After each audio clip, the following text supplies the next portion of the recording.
Well, hello. We're going live again, episode 2 of the DIY Disclosure podcast. Today, I'm really excited to be talking with my friend Steve Bassett. He was the very first lobbyist for UFO/UAP disclosure. His organization is called the Paradigm Research Group.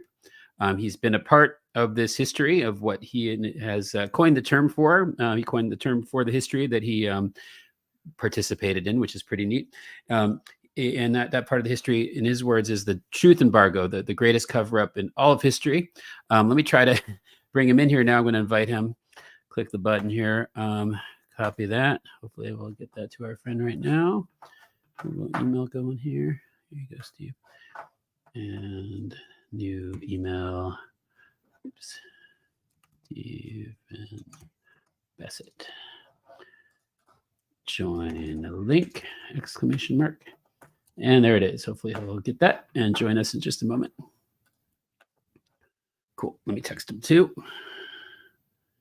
Looks like we're live on X now. So everybody jump in. Yeah, you made it here.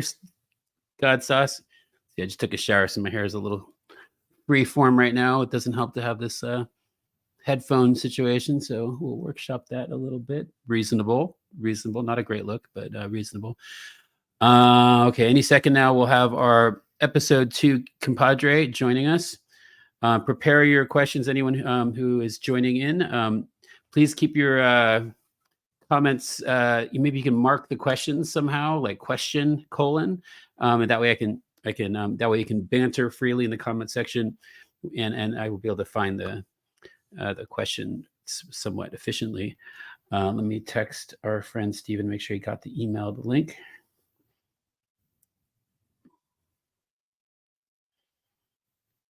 Hi, emailed you link. Hopefully he sees that. But yeah, I've had the pleasure of getting to know Stephen Bassett in person in Washington, D.C., where he's been, working in the Capitol for many decades. And I've also had the pleasure of being one of the founding members of his organization called the Hollywood Disclosure Alliance, which has been very cool. Oh, looks like he's popping in. Let's add him to the stage. Hello, Stephen. Can you hear me? Okay? Yeah, I can hear you. Just kind of get over here, get a little settings action. Got 720. I'll volume go up here. Do I want to mirror this camera? You hear me? Sure. Whoops. See if that. Do I like don't that? Don't hear you yet. No, okay. I don't. Like volume up. Back. Oh, no, I do. Okay, that was me. That was the volume issue. Hello, can you hear me? Okay. Yeah, I can hear you fine. How about me? You sound perfect. I do. Let me just double check. I'll make sure I got the right mic setting. No, that. Oh, wait a minute. Audio. Got the good mic. Excellent. This is my standard setup, my friend. Yeah, you're back in your command center. How was your trip to the West Coast? It was good. It was productive. I made a huge mistake on the way back, something you don't want to ever do. I missed my red eye, the last flight of the day with the airline, and I was with a bag this time. It is the worst thing you can do. You first of all, you have to pay $99 for a rebook. Okay, fine. It was my fault. But you can't go through security because you can't check your bag, right? Because the flight you got is the next morning. And so you can't go security, you can't check your bag. You got to stay out there in that area in front of the check-in, which they have stripped down to nothing because the homeless are going in there and sleeping. And so you've got just a few chairs with armrests.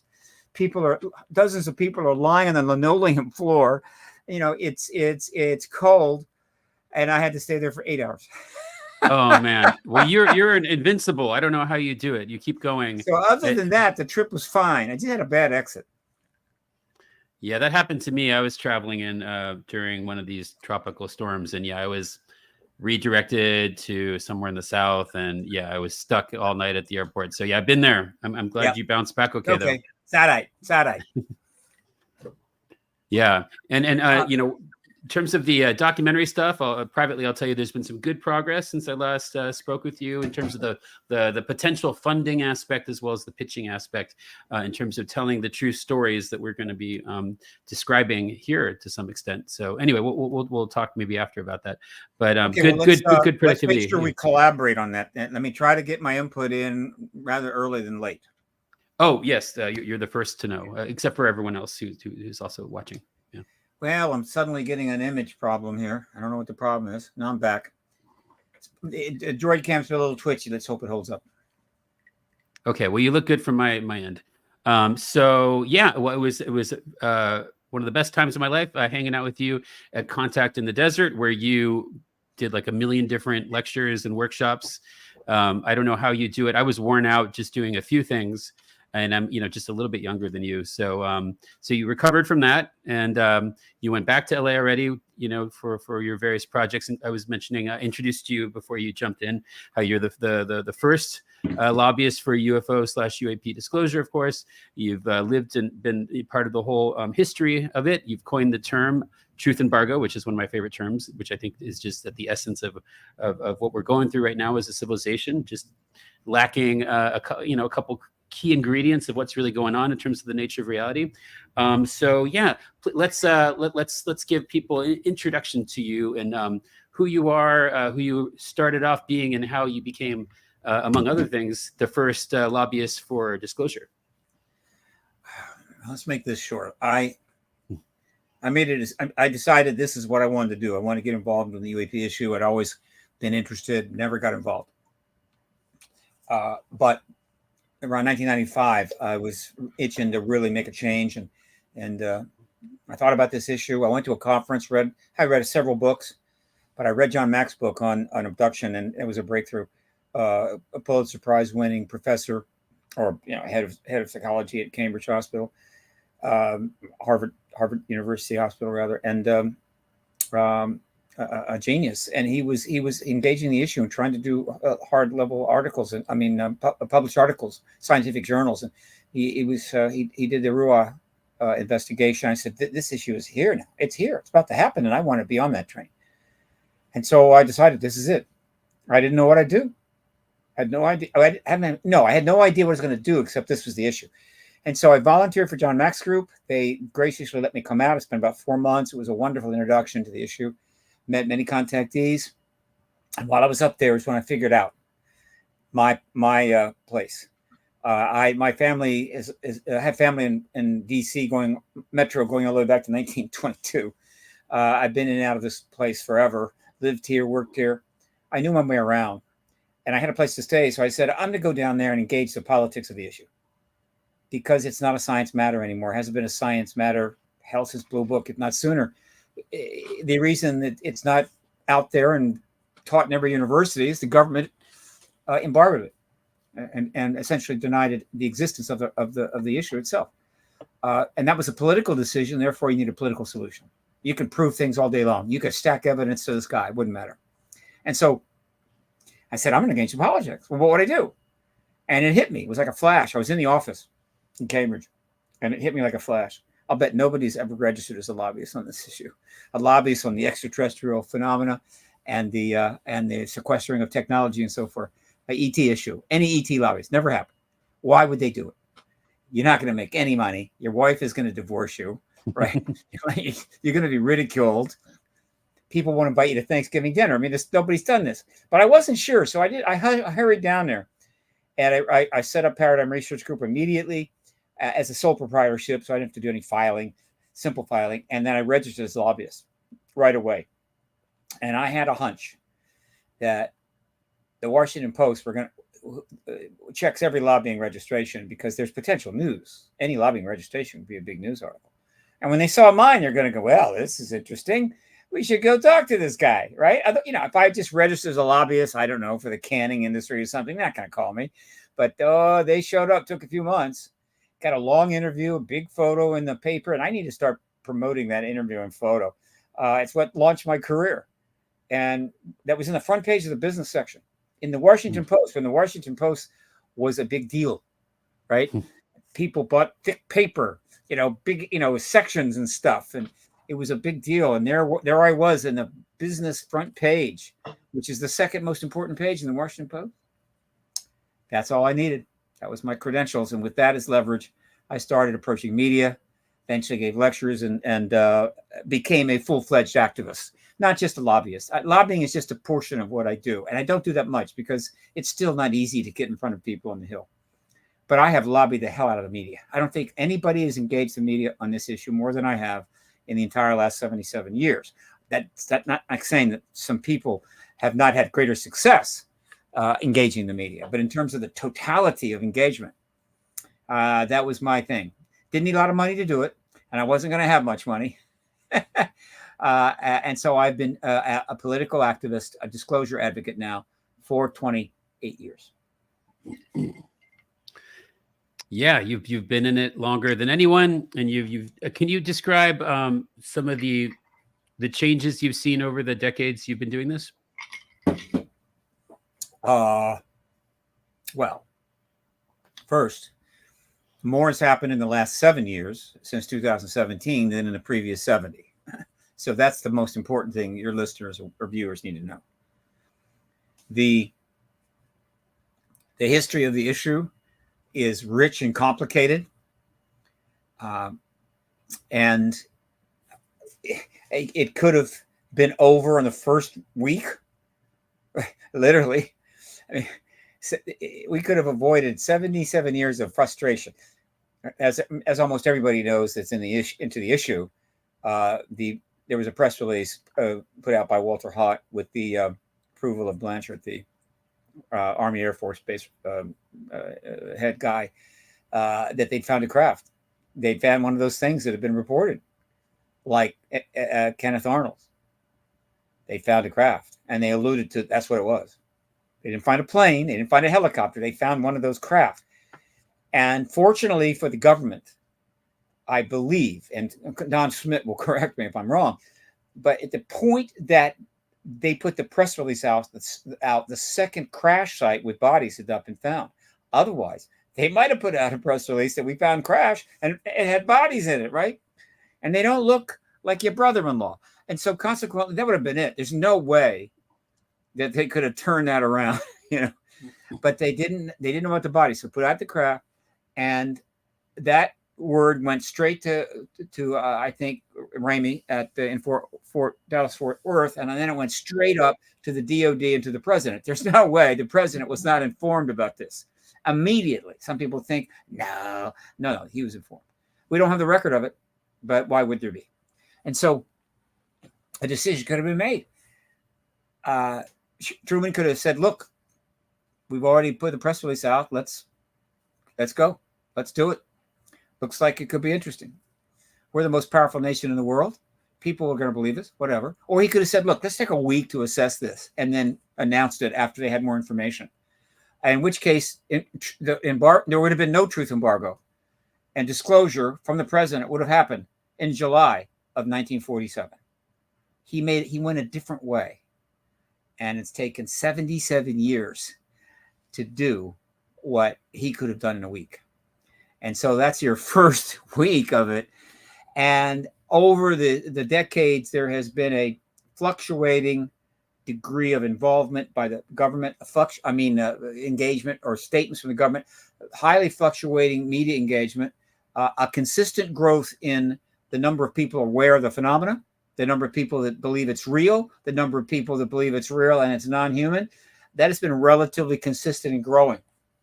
God knows how many hundreds of millions of people around the world now believe this phenomenon is extraterrestrial. It could be half the world's population based upon certain polls. So that's kind of in a nutshell the last 77 years. Okay, so it started off, it was a split decision. The president and whoever else was making the decisions decided to go a certain way. Do you think there were previous retrieved vehicles before this that the United States had access to, or was this this event in 47, with Kenneth Arnold, et cetera, the inciting incident, was it perhaps the first retrieved vehicle? Like, what were some of the factors going into this decision to go this way and start the truth embargo? There has been very little evidence for an earlier vehicle. However, there is some evidence. There have been some statements from people that can't fully be dismissed. I will not be surprised if the government did have or knew where one or more vehicles was prior to 47. There's this talk about a vehicle in 33 that was in the Italian hands for a while. I wouldn't be surprised. But whatever the case, it was extremely tightly held, right? And you can imagine that, right? Because the war comes and it's absolutely going to be tabled. Plus, earlier they would have had even less understanding of it. There is the suspicion that the Germans got one, which would have been highly inciting to them, and why they might have been trying to do certain kinds of research. I don't think they achieved a craft, but it's great sci-fi and it's great, talking point. Yeah, but well, it doesn't seem like they were able to. It doesn't seem like they're at least able to weaponize it for war in that time frame.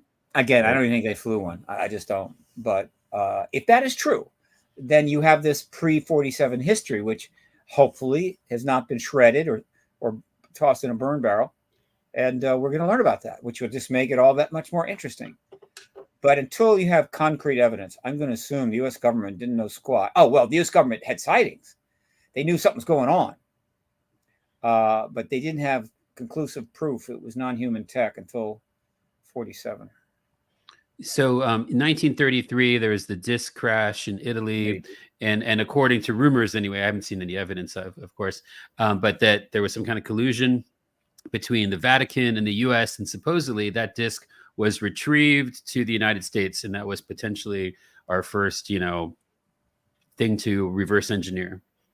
Possibly. I think the statement I heard is if it was retrieved after the war, which means it might have actually not been in our hands until after Roswell. Don't know. Again, there's so many holes, so much missing history here. It's frustrating, but that's the government's fault. It's not ours. The government has gone to great lengths to make sure we know as little as possible. And yet we know a tremendous amount because a lot of people devoted their lives to this. And they didn't make any money doing it, or they didn't make much. And it wasn't an easy ride. And they're my heroes, of course. The ones that cowardly turned their back on it, particularly the scientists that knew better. I'm not fond of them. Well, you stuck with it your whole life, man. So you're my hero, buddy. 28 years. Not to make 28 years. Okay. Prior to that, I was just screwing around. Okay. Well, you've been in the game longer than me, at least, and I respect that. Yeah. Very cool. Okay, I started making, in preparation for some documentary stuff, not to be specified, I've been, working on some timeline of truth embargo related history. So another data point on the way to where we left off is 1938, War of the Worlds, Orson Welles, famous broadcast. Do you think that was a coincidence that he put on that production, or do you have any thoughts that it might be related to the sort of messaging intended for the... No. Orson Welles wrote a book. I mean, not Orson Welles, but H.G. Wells. Yeah.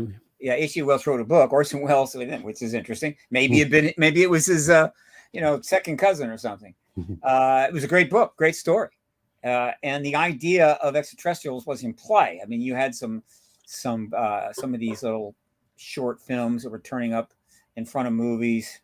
I forget when Flash Gordon started. Just it was out there, but the idea of an alien was in the science fiction, but not robust at all. I assure you, nothing like what came.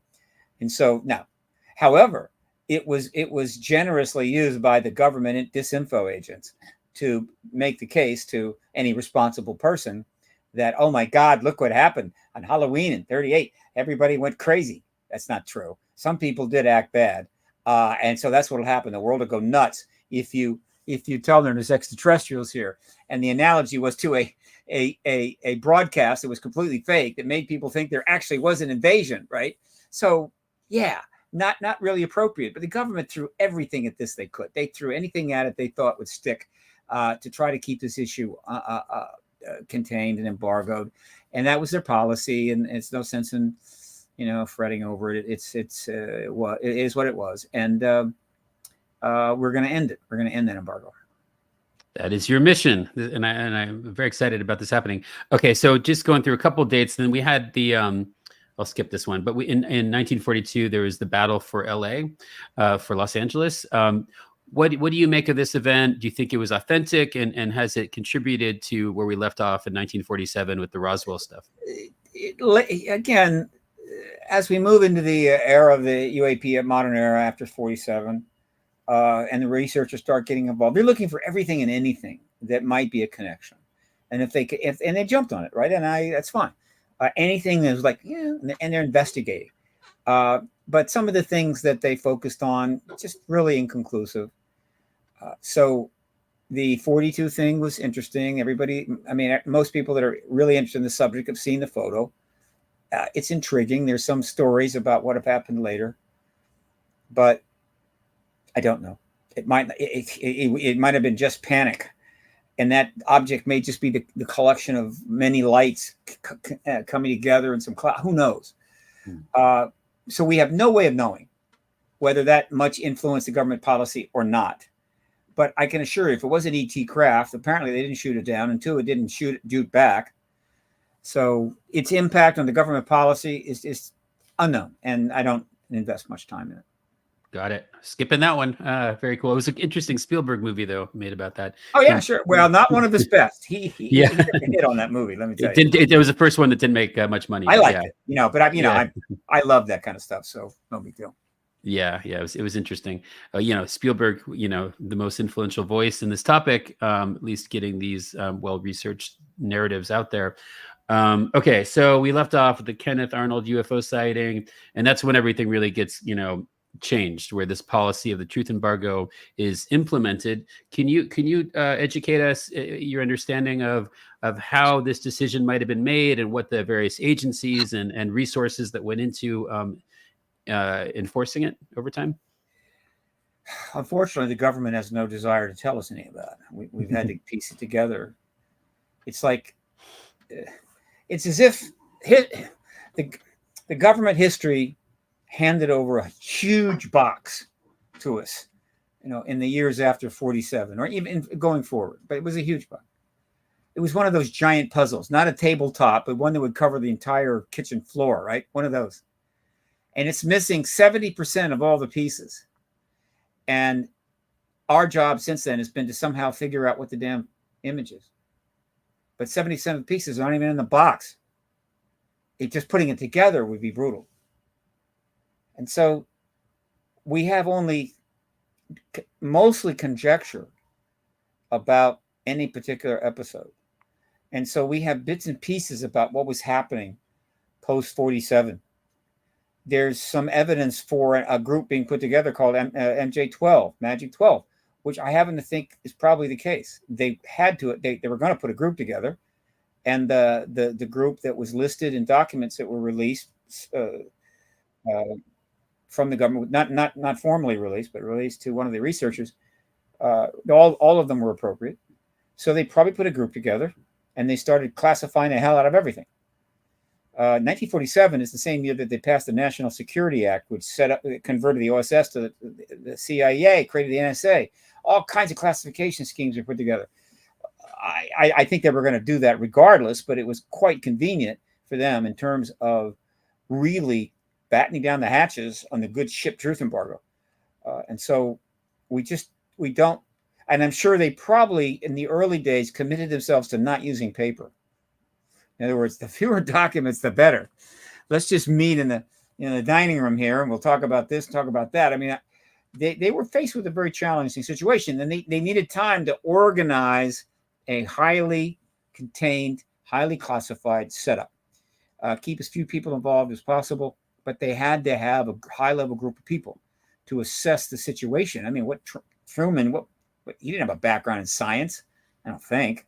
And so that happened, but everything was being done sub rosa. So we don't have the history. We just got bits and pieces. And so it's easy to say, okay, this happened, that happened. But mostly I just kind of tell people, well, we know a little of this and we know a little of that.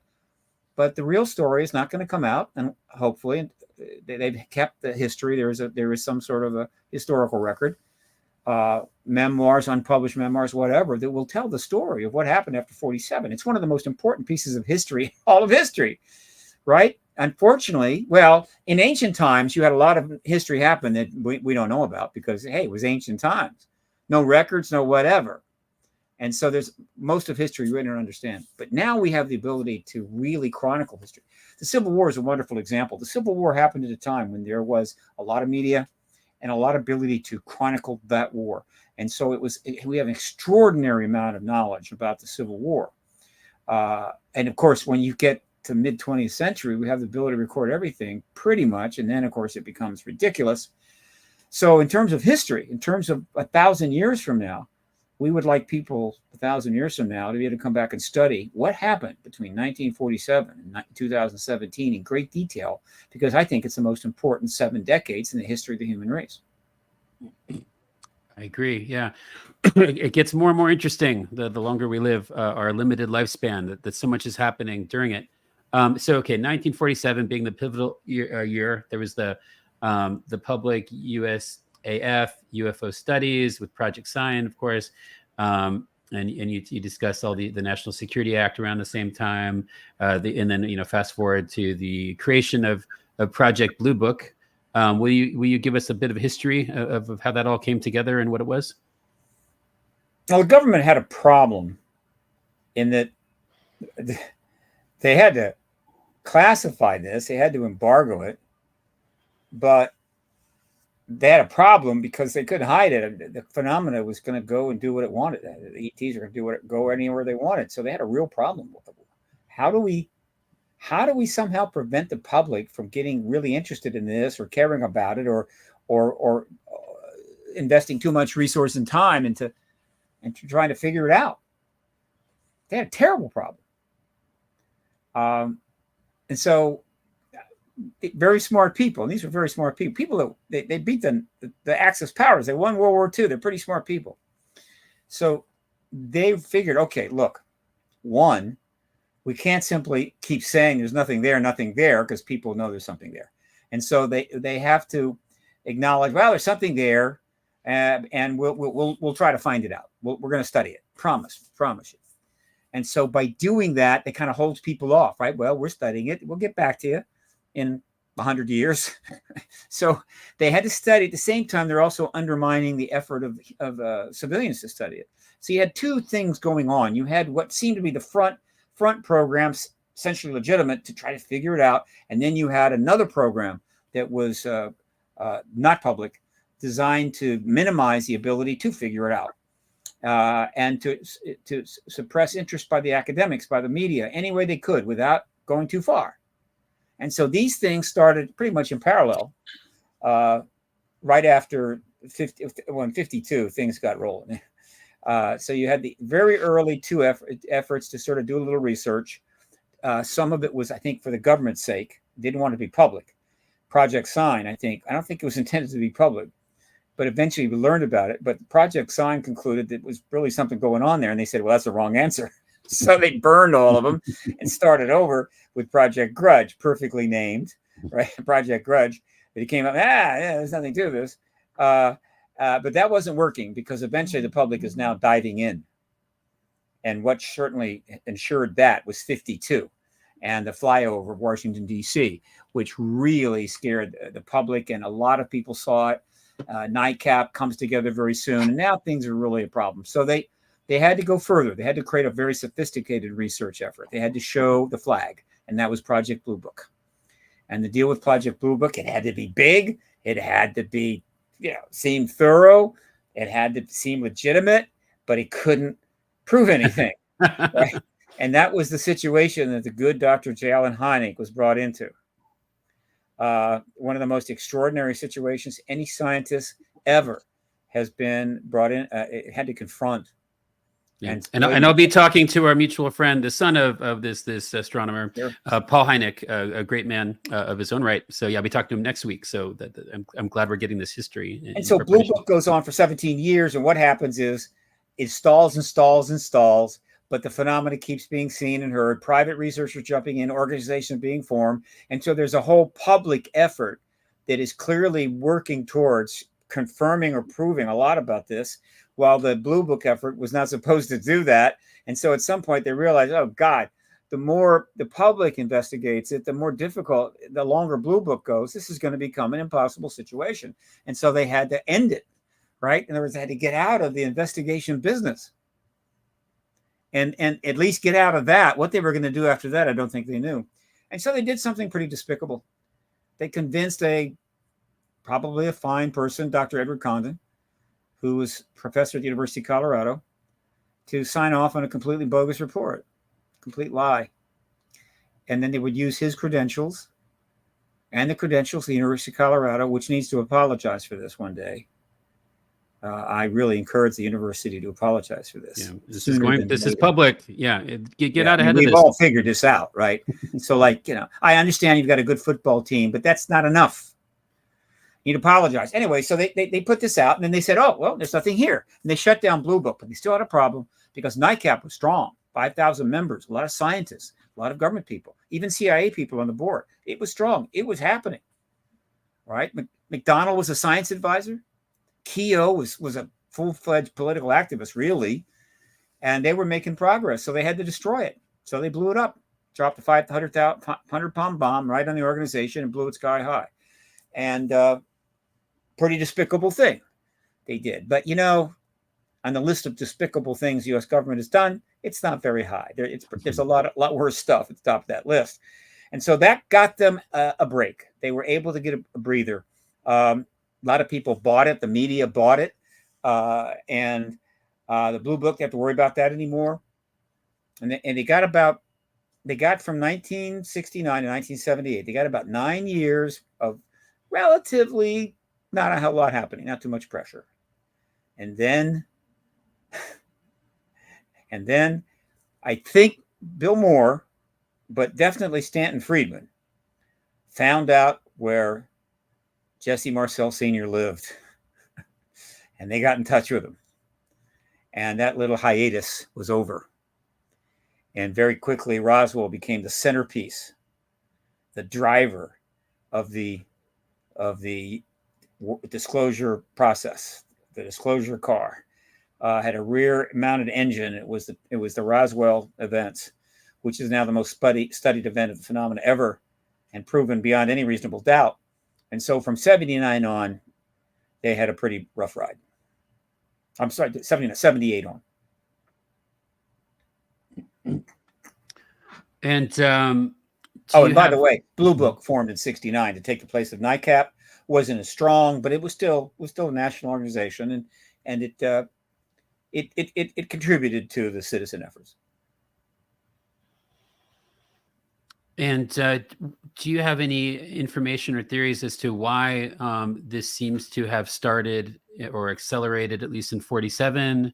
Was it related to the war, the nukes, things of that nature? What do you think is the meaning of the increased perceived phenomena activity? Well, until the ET start returning my emails, I have a strong personal conclusion, which cannot be proven yet, but it is very strong. I mean, I've had 28 years to distill this thing, and that is that the range of engagement, the amount of engagement, the phenomena's activity exploded globally in 1946-47. And it was directly tied to the dropping of the bombs in Japan. That is really the beginning of the modern UAP effort. If we had not ended the war that way, if we had not used those bombs, or if he'd even not even dropped them on people, maybe done a little offshore spectacular, presentation, and if a nuclear arms race had not developed, again, highly unlikely, humans going to do what humans do, the ETs might have remained pretty much dormant. They might have stayed back, but we didn't. We built it, and they watched that. Of course, they've been watching. I'm sure they've been aware of our technological development since 1900, and probably understood the technological trend curves that were underway. There were dozens. They actually are pretty smart. I understand the ETs, and so they're watching all this. And then we build this bomb, and then we test this bomb, and then we drop this bomb. Not really military targets. Not really. It was pure revenge for Pearl Harbor and any other nasty things the Japanese did. We killed a couple 100,000, mostly women and children and non-combatant men. And the ET saw that. They knew that the way the human race rolls, going all the way back to the beginning of civilization, whether that was after the flood or catastrophe, or whether there was some civilization prior to that. Probably same deal. Very primitive man and hunter-gatherers, no. But once we got together in cities and stuff, we've been on a particular, we've been behaving a particular way. And that is, we constantly seek to find ways to make more powerful weapons. And we use those weapons in order to conquer other people and lands and stuff.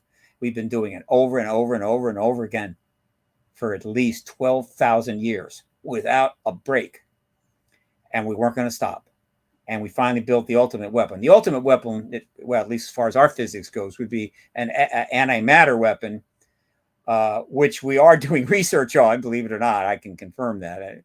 It's not talked about. I mean, it's absolutely not talked about. Hell, you can hear stuff about our bioweapon stuff, but they don't talk about the antimatter, because any nation that would do that would have to be totally insane. And nobody wants to be thought of as insane.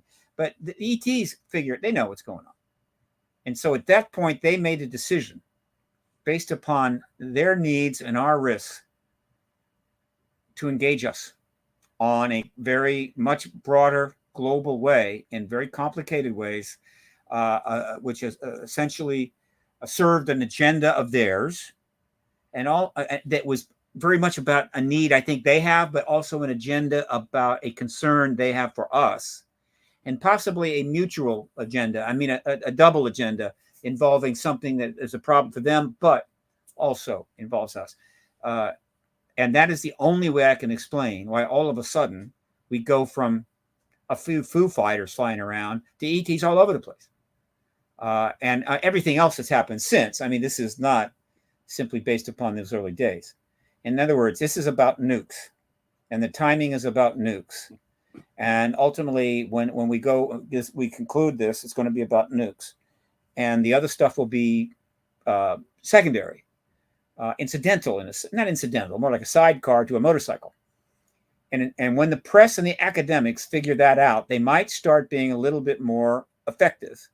And if the politicians haven't figured it out, and I hope a couple have, they might get much more serious about getting this done.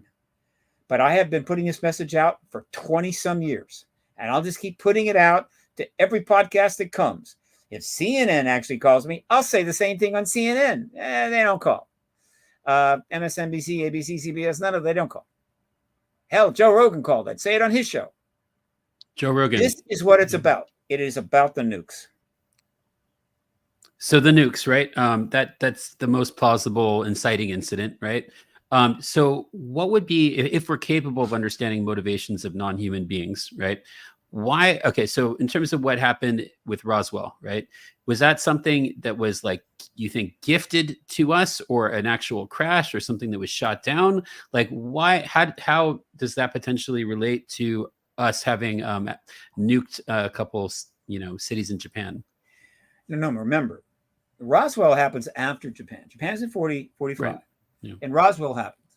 And our nuclear program is well underway. And we've learned by 47, the Soviets are going to have their nuclear program and their own missile program. And so the military guys figured out what was going to happen. We're going to have another war. It'll be World War III. It'll be nuclear, and it'll be really bad. And so they had a carte blanche to spend all the money they possibly could to develop all the weapons they possibly could to defend the West or the democracies against the evil Soviet Empire. I get it. All right. But all we know about Roswell, it was a crash. We got the bodies. We took the bodies to the hospital. They stunk up the whole hospital, and they got shipped off to somewhere. There's several possible locations where they ended up. Same thing with the vehicles. And the ETs never came back and got them. They could have, I think, but they didn't. That's all we know. Beyond that, we're just speculating. So the bodies are pretty confirmed, because I've heard different versions of the story. Some describe it more like a gift, like an empty vessel that was sort of just was gently lowered to the ground, as opposed to the crash. I don't know who told you that story, but don't return their emails. Fair enough. I'll tell you privately. But okay, so it was a crash. Why? Do you have any theories or information as to why it might have crashed? There's two basic theories. One is a massive thunderstorm over Roswell in New Mexico. Roswell. There was one at the time. There was a huge one around that time. I've actually been in a thunderstorm in Roswell, New Mexico. It happened, and this is really something.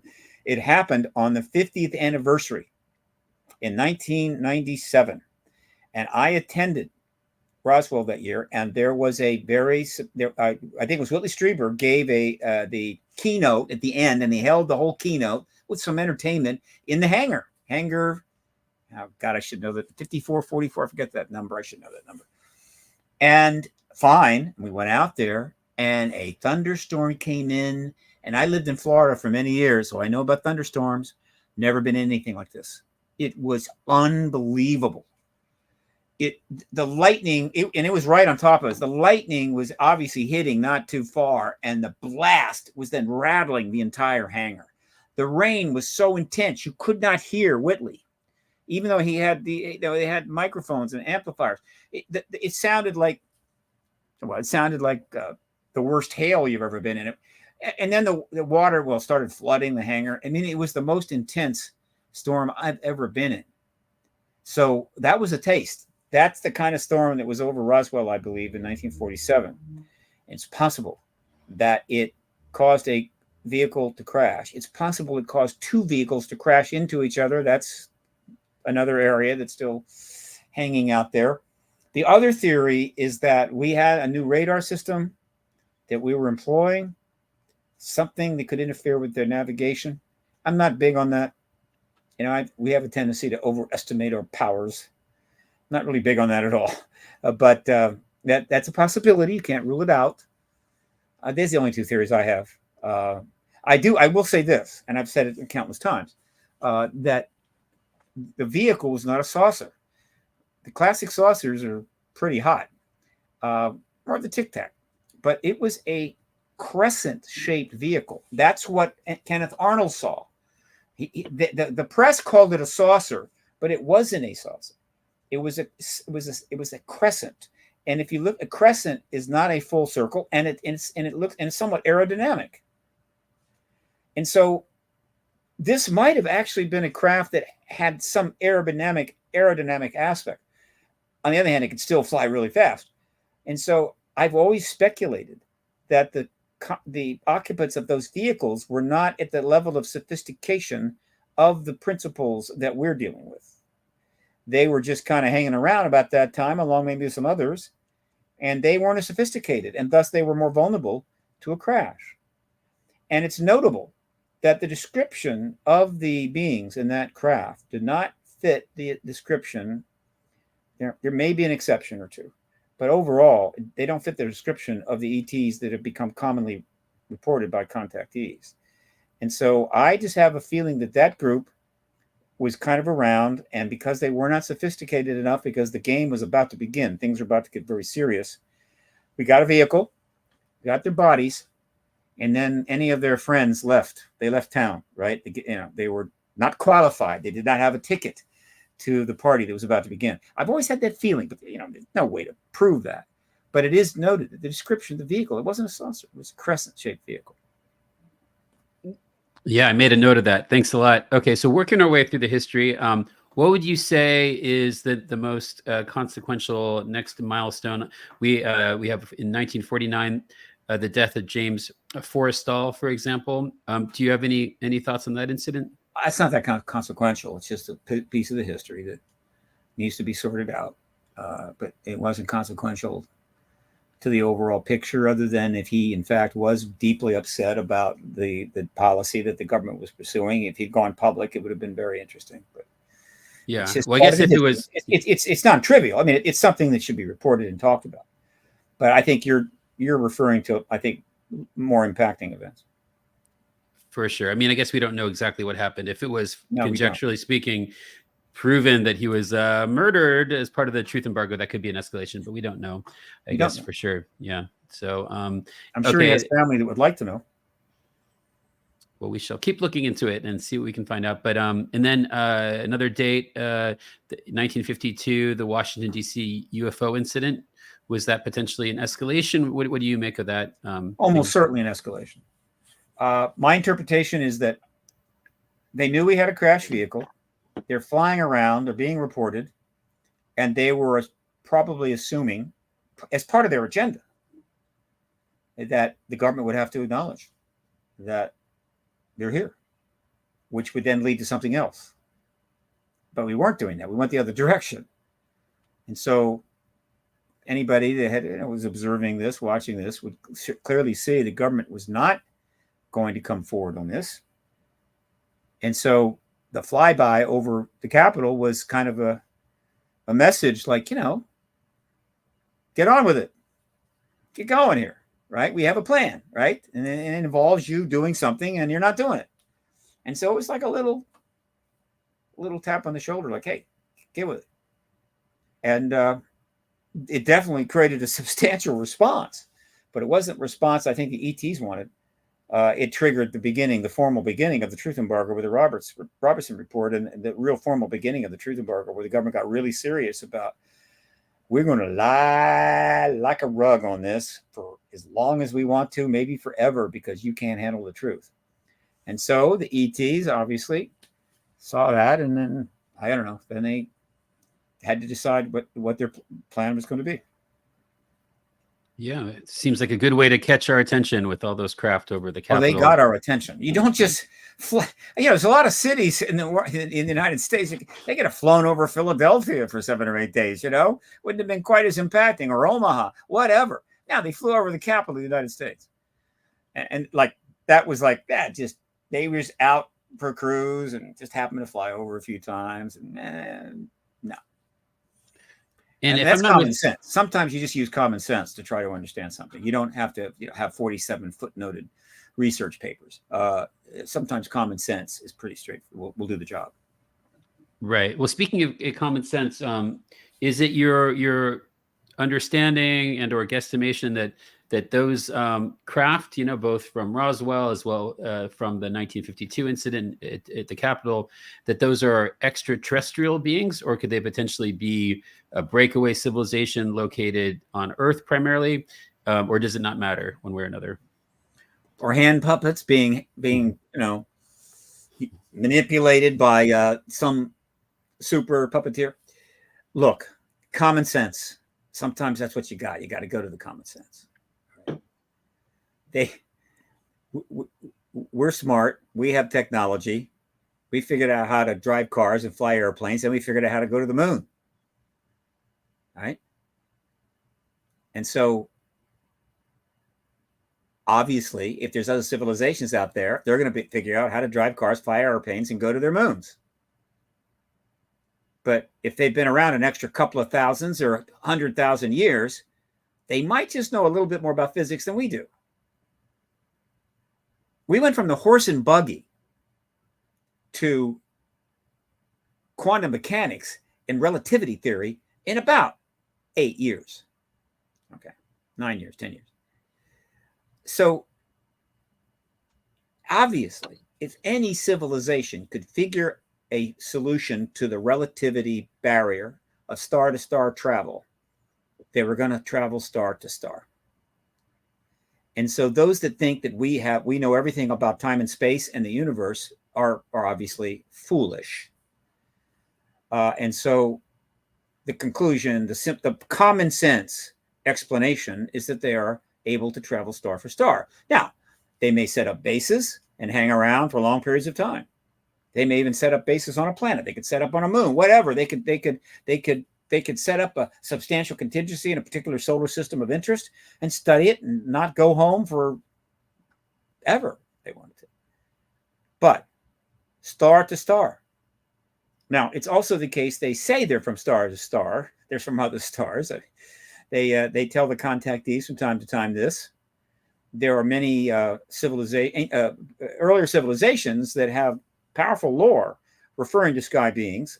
Obviously, you watch Ancient Aliens, you learn all about that. Ancient Aliens is going to prove to be a lot more credible and correct than most of the critics would suspect. And the lore, they tell them these sky beings tell them they're from other stars. And so I'm putting my money on star to star. I mean, look, hey, it's no problem. There are people that buy lottery tickets every day, 190 million to 1. And some fool actually will win the 190 million bucks. But most people will never win, even come close. And so all I'm saying is, if you're going to bet, you put your money on star to star. And it's a non-trivial thing, because star to star extraterrestrials, whether or not they have bases here, which they do, is a lot less, frankly, frightening and disturbing than interdimensional beings or time-traveling beings or beings that have been living here for all these thousands or hundreds of thousands of years, but just very good at, they're very shy. They don't really, they don't never go out. They just stay home and, peruse the internet. All of those are very disturbing in my view. Star to star is like, yeah, of course.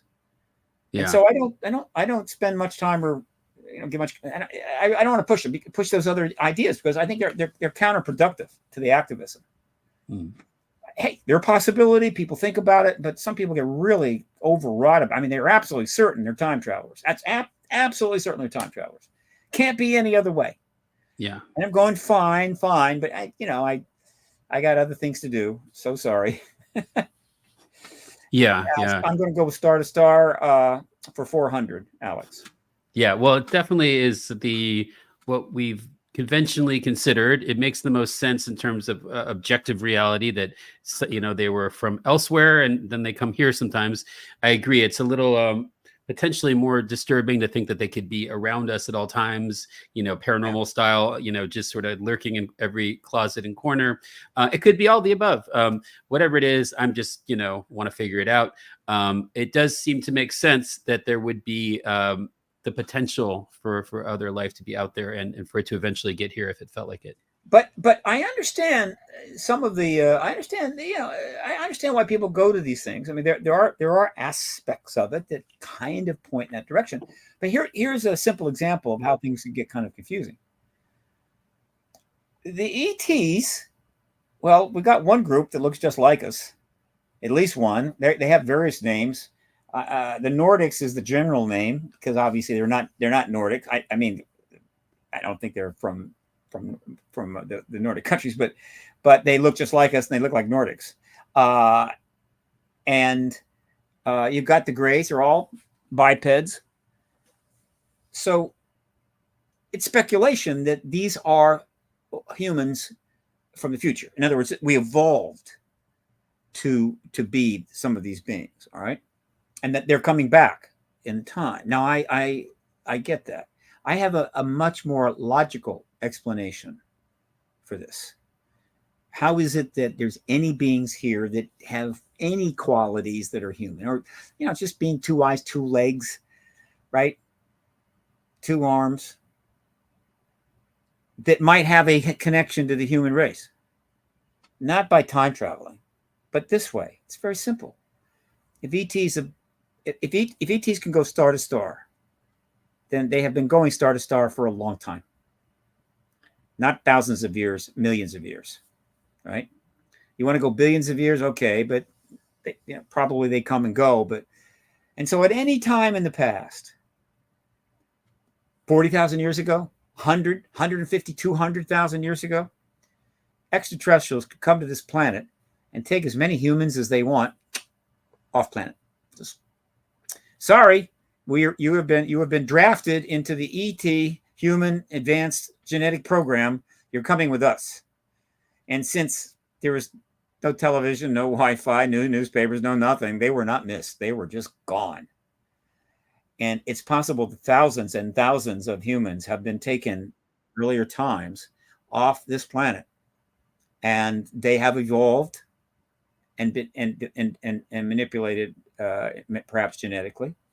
It's possible that some of the proto-humans were taken. You could go now back several million years. We've had many Homo species that have gone, they've gone extinct. They were competing for what we became. So they could have taken them going back 1 million years and completely evolved in a different setting with genetic manipulation or whatever. And so that could explain any sense that these beings have a connection to us, which I think they do, without invoking time travel. But that's common sense, and it's not good sci-fi, or it's not as good sci-fi, and it doesn't get as much attention. Yeah. But I tend to stay as close to Occam's razor as I can. Otherwise, I'd be even crazier than I already am. Yeah, you have to, you're in DC, you're trying to interface with normal people who wear suits, so you have to rein in it a little bit for the cause. I got you. It's all pretty you don't weird. Want to be going up in the hill and sitting down with some legislative aide and say, look, I need to tell you about the time traveling ETs. They're really us from the future, and we need to get a hearing on this, And then a couple of the big aides, give you an armpit taxi out the front door. So no, you can't do that. But it does seem like that the government, their primary concern with the truth embargo, perhaps, is to keep the technological side private for defense purposes. Would you say that's the primary issue as to why this topic, the UAP phenomena and such, is 2 levels higher in secrecy than even the Manhattan Project was? Well, we don't know exactly whether it's higher or lower. This is assumed, but what's more important is this: there are multiple reasons for the truth embargo, and let's say they're all important. I don't know what's primary and what isn't, but there are a number of reasons for the truth embargo. One of them is the concern. Well, the desire to weaponize the tech, and also great concern that other countries may have vehicles and may be weaponizing similar tech. And so you've got a competitive thing there, just like the nuclear arms race. You got a potentially ET weaponizations race, ET tech weaponization race. So that's going to classify it. There are concerns that might disrupt society, be upsetting, and that's a legitimate concern. So that's another. Well, those are really the 2 big ones. I mean, after that, it's kind of small. If the technology and its implication is huge, and the concern, particularly as you go back in time, the concern for social disruption is legitimate. So if you're Harry Truman, I mean, you're looking at this and going, "My God, this is going to be very upsetting." We just got out of a war. We're trying to get our economy back. And there's a potential for a new war. And that's the third reason, actually. The third reason is not just an ET tech weaponization race, but the fact that early on they realized that we were going to be in some sort of nuclear arms race. And the next war would be nuclear. The war after that would be sticks and stones. And so for their point of view, any major disturbance of the force, any huge paradigm shift, could create unpredictable circumstances that might increase the risk of a nuclear war, or even trigger a nuclear war. And so better safe than sorry. And so you take all of those together, and overall, within the military intelligence community, obviously the vast majority of managers were happy to support the truth embargo. We'll have some questions from the community trickling in. You may know Science Bob McGuire. Bob, how you doing, Science Bob? Yeah. So Steve, he addressed it to you. You are my favorite eternal optimist. You're also my favorite. What is your number 1 reason for optimism now? Oh God, there's more than one. There's dozens. By the way, I wonder. I want to know who his favorite eternal pessimist is. But oh no, there are so many reasons where we are now. Everything changed in 2017. We essentially, I just crossed the Rubicon, frankly, in that year, and we crested the hill, and it's been pretty much downhill. So I'm not saying it's a steep hill, but it's downhill, right? Since 7 years. And if it weren't for extraordinary developments in the United States and geopolitics, we would have had disclosure by now. But every activist movement is subject to the whims of history. And when you're trying to get governments to do something they would prefer not to do, It's particularly subject to the vicissitudes of history and all the stuff that happens. And it slows it down. Sometimes events will speed things up, but usually it's not. It's the other way. It's usually always something makes it harder. And so it stretched out what could have been a very quick outcome. We're now in our 7th year, but more has happened in the last 7 years than the previous 70, easily. And we are so close to disclosure. I can think of any. Well, we're very close to disclosure. It wouldn't take much at all to do it. And the ground has been laid. The structure has been set up, but not all of the necessary infrastructure has been placed, but almost all. And so we're there. The decision is in the hands of people. We actually know who they are and what the decision is. We actually even know that they would like to do it, but things are complicated. Things have gotten complicated by both domestic and foreign events. Okay, cool. We're going to work our way to the present tense. And 2017 is the second pivotal year, right? But wait a minute. I just realized I didn't fully answer Bob's question. The single most important thing that's happened in the last 7 years is probably the fact that we finally got the first legislation on the issue. Not just one bill, but 4. And that is the single most important thing.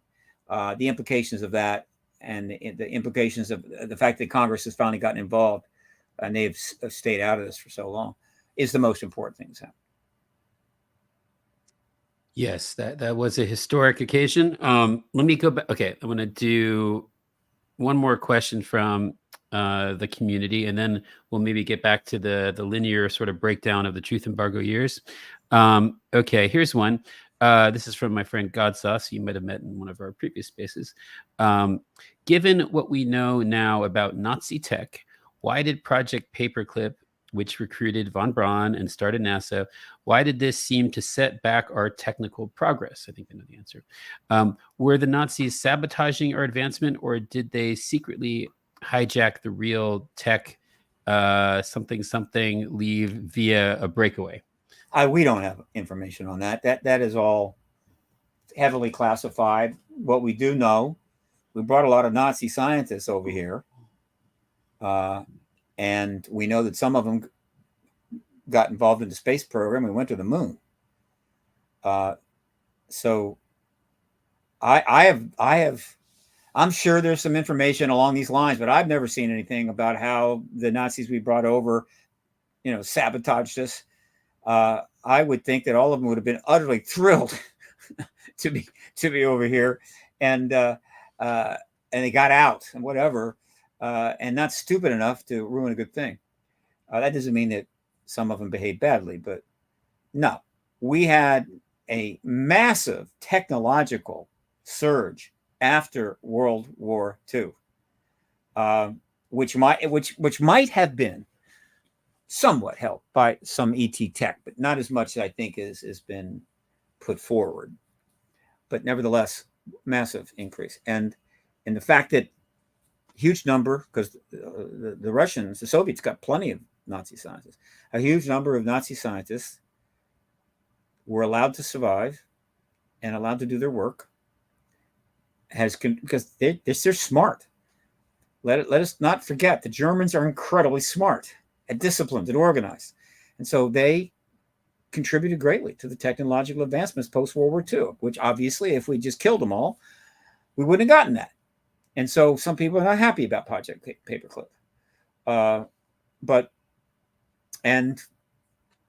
We were still, even if we had put them all in jail and never allowed them to even see a computer, we probably still would have had an arms race. We would have probably still had a Cold War. But those scientists helped get us there a little sooner, but we were still going to do it. So I don't have a problem there. But the full story of that Paperclip, I assure you, is hopefully it will come out down the line after disclosure, assuming they haven't burned all the records. To what extent do you think the truth embargo has put our scientific progress behind schedule, at least in terms of what regular people have access to? I don't know about behind schedule, but I mean, I guess if there was no truth embargo, would we be like the like the Jetsons now? What are we missing? Well, I don't know, but here's what we do know. We do know that there was about 4 billion people on the planet, roughly, when the war ended, and now there's 8 billion. That's a lot of people. That's a lot of scientists. That's a lot of geniuses. And so by classifying and making everything secret and putting in a limited number of the hands of highly classified, super secret people working underground or whatever, they shut out the vast majority of intellectual power that could have been brought to bear. Now, admittedly, it only takes one scientist to have a breakthrough. I get that. But we're dealing with something quite extraordinary. And so, there's no question that if they had if Truman had ended the truth embargo and this tech had been responsibly handled and the science responsibly engaged, there's no telling where we would be now. However, it's also the case that if the collective intellectual power of the human race was brought to bear in this, the weaponization might have happened even sooner. It might have been more likely to become a ET weapons race. There's no way to know. We won't know. But you could make that case. And so I try not to be too hardcore on this. But at some point, right? At some point, as we approached 8 billion people and the needs of the human race became overwhelming, we pretty much established that you can't have a nuclear war because of mutual assured destruction. This tech should have been brought out, developed for peaceful means. Whatever weaponization they were doing, we need to get the peaceful uses. And so, again, the history will not be kind in that area, right? There's a reason 8 billion people are on this planet. I'm sorry, there is a reason that a major portion of the 8 billion people on this planet do not have enough food, clothing, shelter, or toilets, and are really unhappy in most cases and suffering. And they're not going to take it lying down. And it's creating all kinds of problems for us. There is a reason for that. One, the lack of the technological developments to be able to service those people. And four, the untold, possibly hundreds of trillions of dollars, inflation adjusted, that has been spent on the entire nuclear arms, war, destruction, rebuild that's been going on since 1945. Just 20% of that could have probably given everybody food, clothing, shelter, and toilets. But no, it was spent on that. And so we needed tech advancement in this area.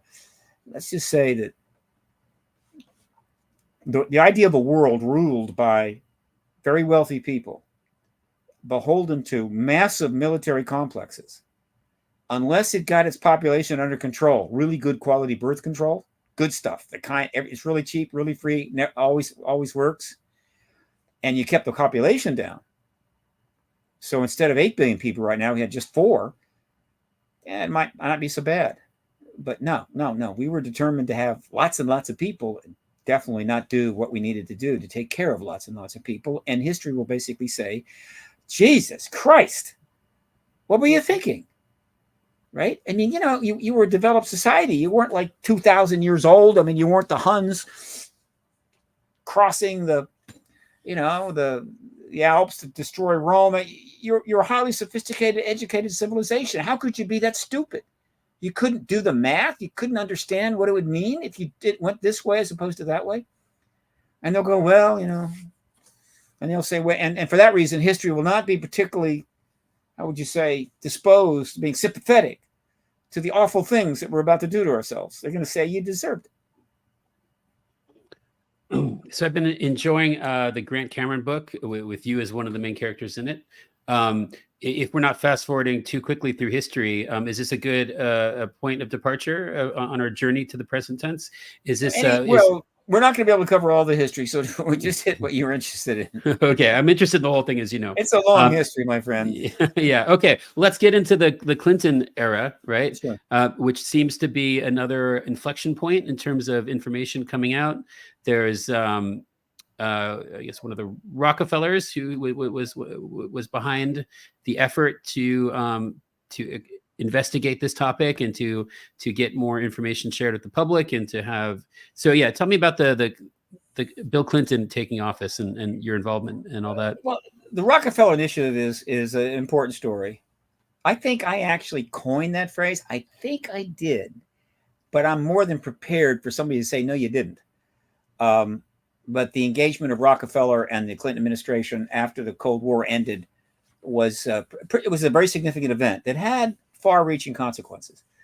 When the Cold War was over, a lot of people who knew there was an extraterrestrial presence and knew there was a truth embargo, so it didn't have that name yet, felt it was time to get on with this, right? Let's get the information out. A lot of people felt that way, but not many of them could do something about it. But Rockefeller could. Lawrence Rockefeller was a billionaire, friend of the Clintons. Yeah, he was a Democrat. Though he said he would have approached George Bush if George Bush had won his second term. So he approaches them, the administration, with, let's get this out. Let's get the truth out, essentially. I think initially it was couched pretty basic, like let's just release all the UFO files, but it very quickly became more defined. But ultimately, he was asking President Clinton to do what it took to end this truth embargo. Not necessarily in 6 months or 6 weeks, but rather start the process and let's end this truth embargo. The Cold War is over. The Soviet Union has collapsed. The Communist Party was outlawed. They've gone capitalist and they brought the church back. I mean, we won. Right? Now let's turn this victory into some sweet, sweet success. That's not what we did, of course, but humans do what humans do. So the importance of it is that it drew into the initiative people that were going to be players in the political arena for decades. And I'm referring to President Clinton, Secretary Clinton, and John Podesta. And there were some others too that knew about it. But these three individuals were obviously going to be players for the rest of their lives. And so and then the other thing was that the initiative failed, but not because there weren't any UFO files. It failed because the government basically just told the president to go to hell, right? It's like, and not only that, I mean, they lied to him. They lied. They were contemptible. They spent millions of dollars on a phony report from the Air Force under Sheila Widnall called Roswell Case Closed. Total lie. Millions of dollars was spent. And so that was notable. It's even more notable that we know about it. And that's Grant Cameron. He filed the FOIA. Several people did file FOIAs, but he got the bonanza. He got 1,000 pages that showed it all. And so that we know about it. And from that point on, the Clintons were going to be connected to this, whether they wanted to or not. And I believe they had intent. They had plans. I am quite certain that Senator Clinton intended to run for president absolutely no later than the day her husband left office, and probably thought that she would follow Al Gore, because Al Gore probably, I think they felt good that Al Gore was going to win that election. So I think for some times, for years and years and years, the Clintons and John Podesta have had many communications and so forth and discussions, probably not much in print, about their connection to this issue and how they would engage it in the future. Bill Clinton had to stand back. Well, Bill Clinton and Hillary Clinton had to stand back. She wanted to be president. I'm sure she did not want to engage this issue, but the issue kept evolving. It kept getting stronger after that election. And so while they didn't engage it, they really stood back. Almost nothing after Clinton leaves office, after President Clinton leaves office, nothing from them. However, their top advisor, the key person of their team, John Podesta, went to some lengths to keep them connected to the issue through him.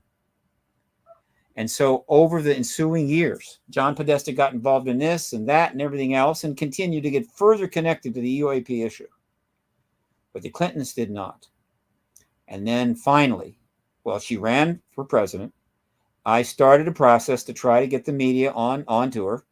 In other words, I was trying to get the media to engage her because of the Rockefeller Initiative. I didn't have the connections or the range I had later, but still, I was doing it. I was based in Washington. But before I could get any traction, she essentially lost her position. She lost her status to candidacy to Obama.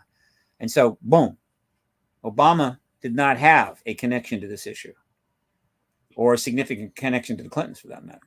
And they also pissed him off. And so that severed it right there. And now I knew she was going to have to wait 8 more years. And then the question was, would they continue to maintain a connection to the issue? No, they stayed out of it because I think she saw it as not a help to her winning the White House. However, John Podesta continued to stay in the issue. And then 8 years go by. Well, 6 years go by and she starts to run again. But by this time, I had my ducks together. Ducks together? I had my... They're together in a row, probably. Yeah. I had my ducks lined up. And I had my act together, right? Yeah. And so I initiated a pretty robust effort to ensure that there was no way she was going to win the White House without having the ET thing all over her. And that's why when I get given the chance, I was able to get the money to produce the citizen hearing on disclosure, put it together. And what year was that again? April, May 2013. And so we had a mock congressional hearing at the press club, 1 block from the White House. 42 witnesses from 10 countries testified to 6 former members of Congress exactly as they would if they were in a hearing. And it was all filmed. And that was step 1. And we also live streamed it to anybody on the Hill that wanted to go watch it, or any journalists that wanted to watch it. But we're just a little timid about coming down in person and watching it. And so then the next step was to create 535 plus DVD sets of the whole thing, 30 hours, and send them to every member of Congress, which I did that in November, December of 2014. It took a while to get that done. And as soon as those sets were delivered, I then launched a media campaign to get the media to engage the Clintons, Hillary Clinton, Secretary Clinton, on the ET issue, because we was able to provide them all the information about the connection, right? I mean, there's plenty out there. I'm just sending it out relentlessly. I had a very, very powerful publicist working for me, way below quote too. And we ultimately, from about January of 2015 through the election itself, generated 400 articles referring to a connection between the Clintons and the ET issue. 400. And they are all on my website and can be found under resources under 2016 election initiative. And so many media were approaching them that they had to address it. They had no choice, but they wanted to be careful. And so they were turning up on talk shows. President Clinton was, Hillary Clinton was, Obama was. Podesta even gave a couple of interviews addressing the issue. So there were, I think, 11 formal, voice engagements and or interviews on camera, and 10 or 11, and then 400 articles. I mean, so by the time the election is approaching, I have completely connected her to this issue. The media has done the job. And so the stage was set. Now, I was absolutely certain that she was going to disclose the ET presence. She was going to do whatever it took and get retribution for her husband and herself and show up the DOD. You told us to go away. Well, we're back and you're going to disclose this. So that's one of the reasons why I think that they didn't really stonewall. They could have totally stonewalled this or made very counter statements, meaning ETs. What are you talking about? There's no ETs here. So I know that she wanted to disclose. And I'm not the only one that felt that way. And so she lost. But again, you can see the connection all the way back from her campaign, 2015-16, all the way back to the Rockefeller Initiative. And so one day, they will finally acknowledge this. They will, I'm absolutely certain, they will give unless something happens to them, they will give an interview and tell us all about it. Everything that happened and their efforts. Yeah. And and deserve whatever credits they deserve for what they did do. And get retribution and get essentially confirmation. But they're not ready to do that yet. Did you interact with Lawrence Rockefeller at all? Did I have any interaction with him? Mm-hmm. No, I never got to meet him, but I know people that did. I had many colleagues that were involved. Couple have passed. I did have a proposal on to him. It was on his desk when he died about funding PRG, but he died. And I got a letter from his attorney saying, "We're sorry, but we're not going to be able to help with your program because Lawrence has passed." So he was like a black sheep of the family. They're the only one interested in this type of research. Well, the black sheep is probably conjecture. I do know this. I did meet his. I gave him a posthumous award at one of the X conferences that I held back in the aughts, and I eventually was able to deliver it personally to his daughter in Marin County, a little coastal city there where she lived. She's passed now. And I had lunch with her and I gave her the award. And I asked her, I said, "Did you support Lawrence's efforts in the UFO area?" She said, I did. But she said the rest of the family did not. Now, whether that means they thought him was a black sheep or whether it just irritated him, I don't know. Lawrence was the good Rockefeller. I mean, I don't know if there are any bad Rockefellers, but I know that Lawrence was a good Rockefeller and maybe the good Rockefeller. And he gets a bad rap. He was a great man. And a lot of what he did is not known because it was kept secret. But there are plenty of people that know some of the work that he did. And I think eventually somebody's going to write a bio about him that completely covers all of the efforts he did in the UAP area, as well as consciousness and elsewhere. Yeah, he was very ahead of his time with all the consciousness work and looking into taking the phenomena seriously and all that. Well, yeah, so 2013 was a big and very successful year for you, I guess, propelling us forward to the craziness of 2017.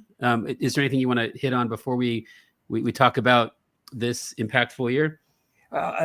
My theory, and again, we don't have a firsthand accounting because the individuals are not prepared to do that, and that's fine. We have bits and pieces of information, but we do not have an origin story. But it is my theory, and I've been saying this for some time, and no one has contradicted me, right? I mean, if they thought I had it wrong, they could come out and contradict me. But I believe that there were plenty of people inside the military complex like me that knew about the Clinton story.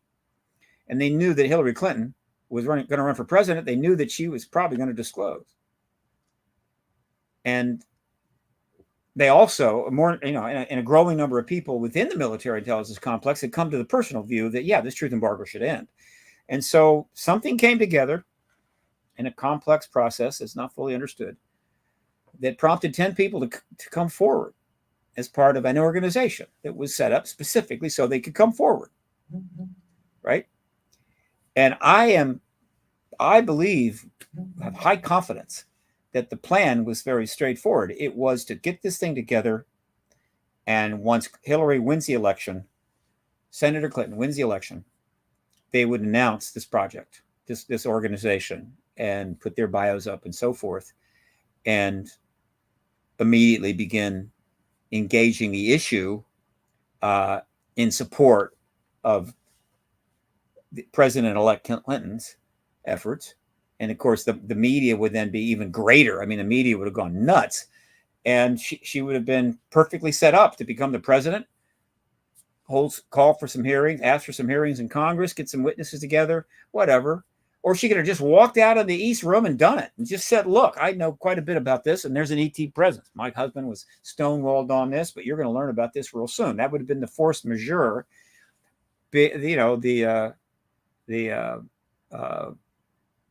going for a grand slam politically. But so that's why I think it was all brought together. And then when she lost, the whole plan was thrown up in the air. It was a mess, and it was even worse because, as we learned just before the election, that the leader of the CEO of this group, Tom DeLonge, had already approached Podesta about this. He didn't approach the Republicans. He approached Podesta about this, which is one of the reasons why I'm pretty sure that was the plan.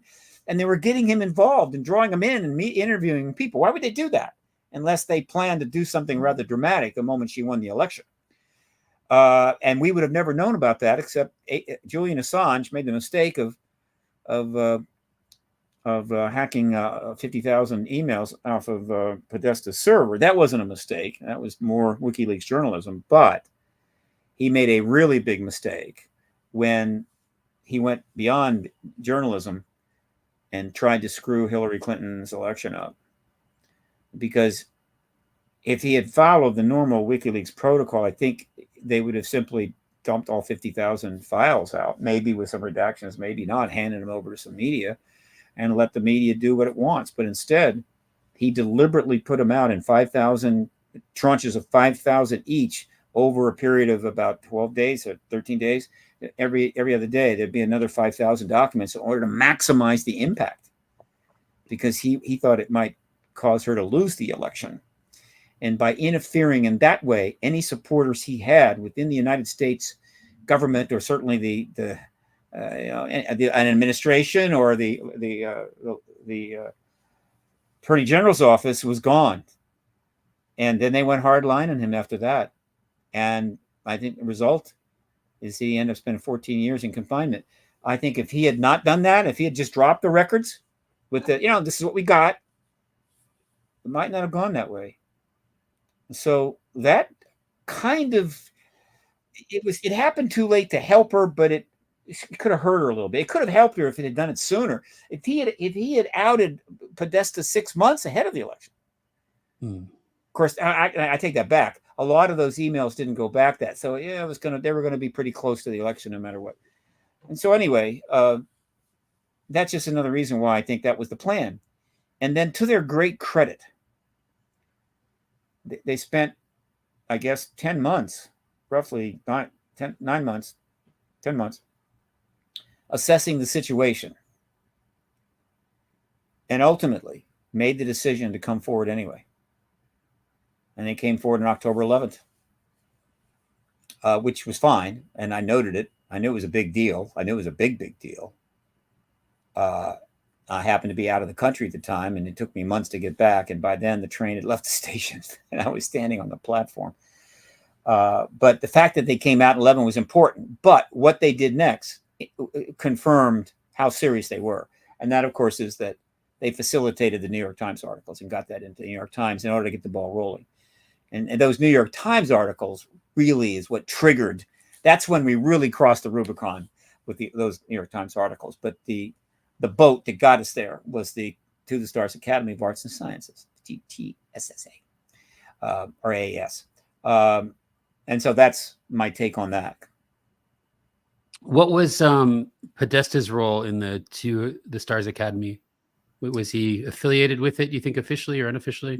As far as I know, no. Once he was outed in the emails, he was not involved in the To the Stars Academies. He came forward. I'm not aware that he did much of anything after that. I mean, the Clinton situation was a tragedy. His top people, the people that have been associated with all these years, just lost one of the great opportunities in history. First woman president, disclosure president, the vindication of her husband, all that gone. And so in 2000, you don't see him doing too much. I mean, he was involved. I mean, up until then, I mean, he was brought in as an advisor by Obama out of nowhere. You know, they really didn't even have good reason to do it. And I'm almost positive that he was brought in as an advisor to be able to speak privately and not have the documents available for a long, long time with Obama about what was coming. Hillary's election, her being ending the truth embargo, disclosure president, and all that. So he was going to be involved, but once she loses, all gone. And so he stepped back. They stepped back. They said nothing virtually about this since. Because if they did, they would, I guess, they could very much heat the disclosure process up very fast. And I don't think that Donald Trump being the disclosure president was something that Senator Clinton would have thought to be a good thing to happen. And so they just completely stepped back. Then the question was, would they come forward when Biden won? And when Biden won the election, I thought they might come forward at that point, but they didn't. Podesta, I think, I don't know. No, well, actually, Podesta ended up getting a very important job in the Clinton administration. He kind of went, he went standard, right? And so he got a very important job. I think he's head of the environmental, section of the White House. And so I think John Podesta has done a lot to help advance this issue without question. And I think he probably had enough and decided, look, I'm just going to do some other work. There's other things that need to be done. There's other things I can do. Incredibly talented man. He created the Center for American Progress, which is obviously he left when he took over these jobs. But he doesn't seem to be in the forefront of this. I would like to see them come forward when they feel they can. But they're not involved in the legislation. They're not giving interviews and so forth. I think in a way they did what they could do, and they're passing the baton. But at some point they need to come forward and really help provide the history of the Rockefeller Initiative and what they know about the issue, of course, so that they can get their proper historical due. I mean, they did a lot, particularly John Podesta, to advance the truth embargo, advance disclosure, and they deserve to get credit while they're alive. So the Clinton years was perhaps the most recently proactive era of a president having some degree of interest in disclosure. And then after known interest. I mean, we know about it. That's the most recent instance in which we know the president was engaging it formally, and we have records of that. We have a little bit of information about what happened during the Carter administration, but beyond that, that's about it. Now, a lot, I think, was happening under these administrations that is totally not known, which may come out at some point. I believe every president, one way or another, knew that there was an ET presence, one way or another. Meaning it quite a broad spectrum of ways that a president could know this. But I think every one of them knew. So would the next major milestone perhaps be the first NORAD mission in history, where we have Biden as president, and there was this alleged high-tech Chinese spy balloon that kind of just casually drifted across the mainland? No, that was a nothing burger. That was an absolute nothing burger. But again, it's notable because the interest and awareness of the ET issue is now so intense and so broad. Anything that happens is immediately interpreted through the extraterrestrial lens. I get it. I understand that. So I'm actually pleased by that. I mean, they were running. I'm constantly seeing articles about some unusual cloud over Ireland or Iran, and it's a pretty unusual cloud, and it gets a UFO article written about it. So a Chinese balloon sprung a leak and dropped down from 80,000 feet to 40,000 feet and got in the airways. That's not supposed to happen. It's really bad for two good reasons. One, a plane could run into it, and two, we prefer that the surveillance of us by other nations not be known. We prefer that our surveillance not be known. But guess what? The major powers are constantly spying on each other all the time. they're hacking and spying, and they got inserted people and this and that, and they got spy balloons going over. They got satellites. They do it all the time, but it's not supposed to be public, right? In other words, I spy, you spy. But when a balloon drops down with a whole bunch of spy equipment on it, it's really a problem. Because one, a plane could run into it, but it's very awkward because what do you do as the president?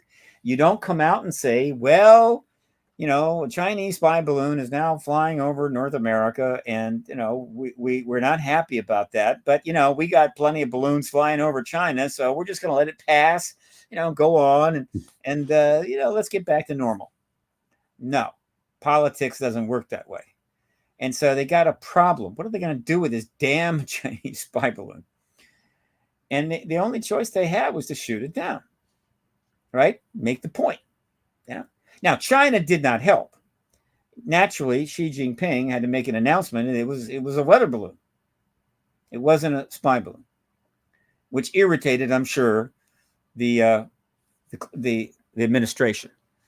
Which, if it had stepped back for a minute and thought about it, would have remembered the U2 event that happened approaching a summit between Eisenhower and I forget, was it Brezhnev? It might have been Khrushchev. It was Khrushchev.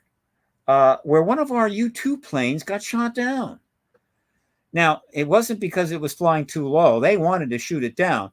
And then we said no. It wasn't us. And we really thought we had gotten away with that. And then we found out that they had shot it down, right? And they had the wreckage. So, I mean, let's face it. This is all a stupid-ass game that costs a lot of money and makes a fool out of everybody. But nevertheless, they had to shoot it down. So they shoot it down. Now, meanwhile, guess what? It is not hard to get a balloon together and send something up there, right? I mean, high school kids can do it. There's a famous guy named I forget, his Armchair Charlie or whatever the hell it is. He attached dozens and dozens of balloons, high-end balloons, to a armchair. Not an armchair. It was one of those pool chairs, right? And he had a BB gun with him to shoot the balloons, and he actually launched himself. He went up. He was like 15,000 feet. Right, airliners were radioing in. There's a guy in a chaise lounge, with balloons flying.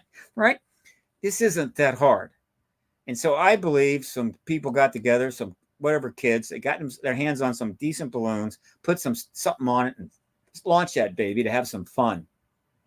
So now. This is how stupid all this stuff is. How the truth embargo makes asses out of everybody. So now there's some other things being reported. Not a Chinese balloon, but just some stuff up there, right? That's floating around. And of course, everybody's all excited. What's going on? And so now, what are they going to do with that? Right? Are they going to wait for it to land and then find out what idiot launched this thing? Right? What fraternity prank, this is? No. You got to shoot it down. They got to shoot it down too. And so they're shooting these things down, probably some fraternity prank with $500,000 sidewinders. And I don't know why they didn't use bullets, but whatever. And so they shot a couple of others down. And then they made a very strong point that there was no wreckage. And people said, well, there you go. Right? It was a saucer and there's no wreckage. Now, right? If you just spent $500,000 shooting down some stupid thing was launched by somebody trying to have some fun, you don't want to show the wreckage. You don't want anybody to ever find it, right? You want to just forget about it and hope it never happens again. That's how stupid this is. But of course, and I don't blame them, people that are into this issue big time and very unhappy with the government feasted on that and have had a good time. But I kind of like my explanation. I don't think that any ET craft were shot down.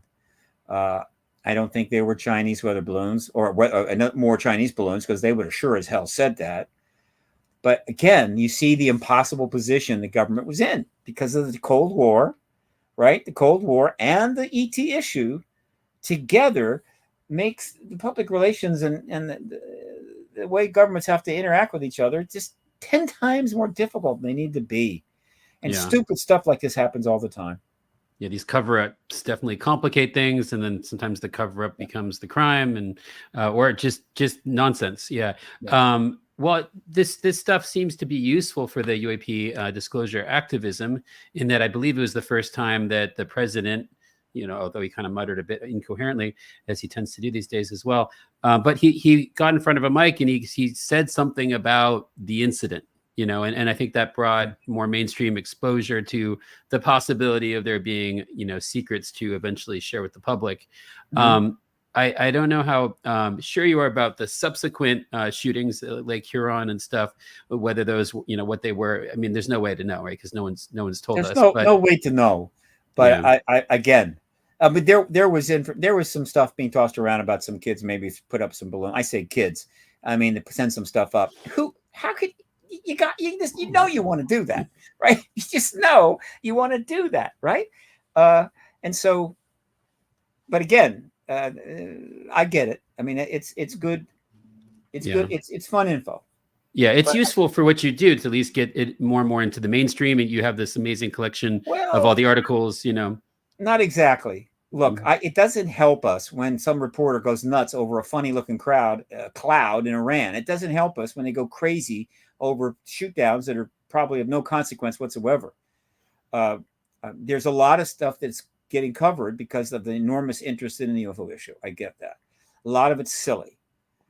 And that's not helpful, and yet it's absolutely unavoidable. And so I don't want to get upset about it. I don't want to get upset about it. No big deal. But it's not helping. But it's the way it's going to be until we get end the truth embargo, so we can start getting rational and responsible about this. You're going to have a lot of nonsense.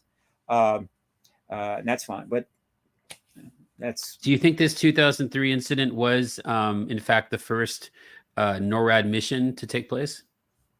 What do you mean by NORAD mission?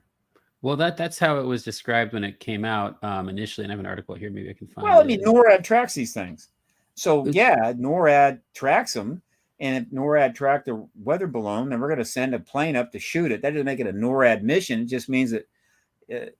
Well, it was described as maybe this is wrong, but as the first NORAD mission shooting down something on the mainland of the United States. Sounds pretty dramatic, yeah. Well, it's the first shoot down of something over North America in which NORAD saw something. Yeah. Does that mean they haven't shot down other things that NORAD has found? Absolutely. It's the first one. It's the first time that we actually have a public record of it. That doesn't mean it's the first time. Right. It could be. But I can assure you, if we decided to shoot down a saucer that NORAD was tracking, nobody is going to be told about it. Period. But it may not have happened because you shoot down a saucer, the damn thing's going to crash. And so I'll be honest with you. It might have been the first time that has happened because shooting down anything like that over North America, over the United States, would be incredibly risky for the truth embargo. So as far as I know, I don't think the Air Force has ever shot down any plane over American territory that has been publicized. But that would be an interesting thing. Some of your viewers should look into that. Get back to me if you find something. At this point, I don't think they have, but at least that we know about. But if there is an incident where we've shot something down, it would be kind of cool to know that. Yeah. So those listening, please, if you have any information on that, please do share. Homework. Yeah. So, one of the theories as to the motivations behind the truth embargo is to, is primarily to protect the proprietary technology, to give us an advantage to potentially survive World War III, which we're not very, I'm not personally. Well, that is probably their thinking, but it's cockamamie. It's just stupid, right? It really is stupid. And it's so stupid that I'm more likely to think, look, it's super special secret stuff, and everybody likes to be involved in super special secret stuff, and it gets disclosed. It's no longer super special secret. Secondly, a lot of money is going to support the truth embargo and the research on this stuff, and there'll still be plenty of money spent in a post-disclosure era, but maybe not with the same people that have it now, whatever. So I think there's a money factor that's non-trivial. But until we get disclosure and people start coming forward, we don't really know the full reasons, but history will want to know. And I look forward to helping get that information out to the extent I can. And I've got plenty of colleagues with more power than I have that will be trying to get that information out. And I think we'll get that information. Well, we've made it through the highlights of the truth embargo history to pretty much the present tense. So I'm excited to get to the work you're doing, in the Capitol now. We have, the whistleblowers. We have, there's before that, we have the NAPDA, which was a historic accomplishment. Wasn't exactly what we were hoping for, but it was still evidence that this is something that is being taken seriously. I feel like the writing of that quite beautiful legislation alone does validate the existence of these programs and this reality of suppressed information. So yeah, can you give us a breakdown of the modern age with the Grush and all that stuff? Well, here's where we are now.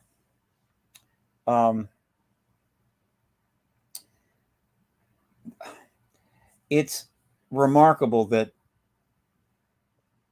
when we finally get to the finish line, we're practically there, that the extraordinary things we're dealing with right now are taking place. It's just bad luck. It is the nature of things, though, that history doesn't exist in a vacuum, and there's always things happening, and sometimes they're huge, and therefore other things are delayed or eliminated or whatever. I mean, it's just tough. And right now, as it turns out, we are virtually right up to the point where it was clear and obvious what needed to be done to end the truth embargo virtually in a week, 2 or 3 weeks. And at the time that is approaching, the United States just happens to be involved with the most bizarre political situation in the history of the country, 250 years. There's been some unusual periods politically in this country over 250 years, but I'll tell you, none of them compare to this. Not the McCarthy era, not the Civil War, not guys caning each other in the Congress. This is in a whole nother place. It is the results of decades and decades of bad policy, dysfunction, corruption, and so forth, that finally, it's like a pimple finally popped. And it is just off the charts in terms of its complications, its concerns, its implications. And so it just put a stop. I mean, this process is moving forward, and suddenly it's kind of ground to a halt. And it's extremely frustrating because things could get even worse, in which case the truth embargo could end up surviving this. It's hard for me to imagine, but it could happen. So here is the circumstances as of right now. Right now, there are more than enough witnesses to end the truth embargo, and the Intelligence Committee has wanted to have a hearing in front of with these witnesses for a while. We know this. The chairman of the Intelligence Committee has wanted to have a hearing, which of course we want, and we said had to happen and so forth, and said that almost certainly that was the case, and it's the case. But we've learned that the circumstances are so politically radioactive, or at least, what's the word I'm looking for? Volatile, that the decision is gotten too risk averse.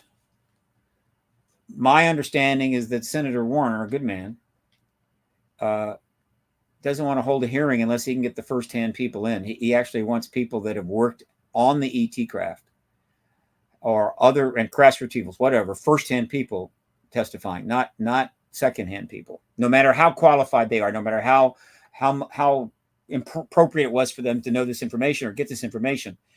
And in other words, it's risk averse. But the fact is, there's plenty of witnesses that could blow the truth embargo sky high, and some of them are firsthand. I mean, the nuclear weapons tampering witnesses were there when the damn thing turned the missiles off. That's pretty firsthand. And if they wanted to, they could probably get some of the security guys that were up top that actually saw the craft, as opposed to the missile commanders that were down in the silo. But so there's enough to do it, but it's an excuse to not do it if you can't get the firsthand witnesses. And guess what? It is the case, I am told, that because that last legislation was pretty much gutted, so that it was reduced to a shadow of what it could have been, that the firsthand witnesses don't feel that there's enough witness protection yet. And I'm sure that pushback scared them a little bit, meaning, wow, they were willing to gut that bill in the open like that. Everybody knows what they're doing. What would they do to us? And so the firsthand witnesses are too afraid to testify, and Senator Warner needs them in order to do it in the first place. And that's delayed it. And now where are we? So where we are now, hang on, can you see me? Because my droid on the camera is going funky. Yeah, you buffered for a second. Here I am. Okay, no problem. Yeah, so where we are now, it's delayed it to the point where we've had a new development. As if things could have gotten worse. Now we have a serious situation where the current president is faced with the prospect of having to turn down the nomination, in which case we have to have another candidate, possibly a primary or whatever. And so, as bizarre as the political situation was, it has gotten even more bizarre. It is in a place by itself. Historians will be writing about this election for hundreds and hundreds of years. I mean, it is off the chart. It makes the Al Gore Bush thing look like nothing, child's play. This is an absolute myth. And the implications, I mean, the Gore Bush thing was like a close election that got kind of nasty and contested. This is an election that's a complete mess. Nobody knows what's going on. And there's existential issues involved, serious issues. And so that's where we are now. The end of history. We made it to the end. Yeah. What was the name of that book? The End of History by, I forget the name. I happen to believe and still believe that ending the truth embargo is the right thing to do. That what is needed now is to just end that truth embargo, get it done. And so the decisions that are going to be made by the president, well, at least the truth embargo will be over. All right. It will be resolved. It'll happen to be resolved under a Democratic president. So what? And then things might get settled down a little bit. But in other words, whatever the Democrats or the Republicans have in store for the United States of America, they will continue their planning and execution of those policies in a world where the entire world knows that we're not alone in the universe. And I happen to think that is going to mitigate any, how would you say, untold overreach. I'm just saying it'll make things better, not worse. But the people that have the power to end it, even if they thought it would make things better, they're afraid to take the chance because everything is hanging in the balance. And so anything that's that significant happening that's not directly going to help their candidate win the election, they can't do it. So they want to roll. Well, if Biden's listening, it's not going well for you. Maybe you give us disclosure just to distract people from your sort of melting brain. I don't want to put it that way because that's crassly political. I'm simply saying that the means to end the truth embargo are there. It is a nonpartisan process. It's been nonpartisan for some time. The Senate Intel Committee will hold the hearing. It's made up of 9 Democrats and 8 Republicans. And one of the former Republican chairs initiated the initial legislation. It is a nonpartisan act, which could have the effect of making the election less hyper-partisan than it is. But I'll be honest with you. What is going down now is off the charts of understanding by someone like me. And I'll tell you, I'm listening to the commentators. I'm listening to some of the former, advisors to presidents and stuff. And when you listen to them, you realize they don't know what the hell is going to happen here. And they don't really know what to do about it. And they're also kind of panicked. They right? Be. They seem to be shaken up. Yeah, if you're not shaken up, you're not paying attention. Yeah. Yeah, not paying attention. And so I'll say this, it's interesting times. As the Chinese said, when you're in interesting times, you may be scared to death and you may be afraid you're going to die tomorrow, but you're never bored. Yeah, and so I'm not bored. That's for damn sure. Nobody in this town is bored right now. So the truth embargo right now is at the mercy of this extremely bizarre, extremely unprecedented political developments happening in the United States. Right. And that's irritating because the truth embargo isn't just for the United States. Whoever ends it, and it could be another head of state, the truth embargo ends for everybody. And the post-disclosure world is for everybody. This isn't just about, the truth embargo will make the United States cooler. No, the truth embargo is going to change the entire world. Yeah. And so if I'm Senator Warner and I have a chance to end that, I have a responsibility to the entire planet to get this truth to them, regardless of what I think it may or may not do the election of a single president of one of 200 countries. Now, I would probably say that to him if I had the chance, and I don't anticipate having a chance. I would say that to him in a much more diplomatic way. I think we need to talk to all these people. If they're listening, we'd love to have you on the program. Yeah, maybe there's a lot going on, Yeah. Anyway, that is the current state of affairs right now, Ross. And I will happy to answer a couple more community questions, but then I got to go. Yeah. Well, it's always so great talking with you. Let's scan through some of the options here. We have, let me try to find some that are in your wheelhouse. Okay, well, this one isn't, but let's see what you have to say anyway. Have you heard of pyramids in Alaska or Antarctica? What do you know about them? I'm really interested in the Alaska one, especially. Again, my thingy is going weird here. I may be frozen, but can you hear me at least? Yes, I hear you. Yeah, okay. Yeah. Video may be gone, but look, I've heard about pyramids in Alaska and Antarctica. Antarctica is the ones that intrigue me. It wouldn't surprise me if there was one there. And so it's an interesting issue. It's not a disclosure issue for me, really. But it's just one of those fascinating areas that'd be kind of cool if we learn more about that. So that's about all I can say on that. Sure. In case you have a bit more on Antarctica, do you know anything about this alleged technology going on at the South Pole with these neutrino arrays with ice cubes and things of that nature? Kind of. I know there are deep neutrino research going on deep underground. It wouldn't surprise. And I think one is in the Antarctica. I think I've actually read about that. So no big deal. Cool. We got a lot of other questions here. Okay, we got something about Clinton's. We know that there are no strangers to accusations, blah, blah, blah. John Bassett was abducting children, potentially. Okay, I don't know about that, but maybe that's true. Okay, hold on. We were going to find one from... Okay, Fletcher has a question. How much do you think calling our congressman and advocating for disclosure helps move the needle? Oh, it's been fantastic. You know, the House jumped in with the Republicans in the House jumped in with Burchett, Luna, Paulina Luna, Nancy Mace, Robert Garcia, Gallego. And of course, we've got 4 tranches of legislation that were basically sponsored by the Senate Intel Committee. This is unprecedented and pretty much irreversible. I mean, this kind of stuff is totally irreversible, though there's plenty more that is too.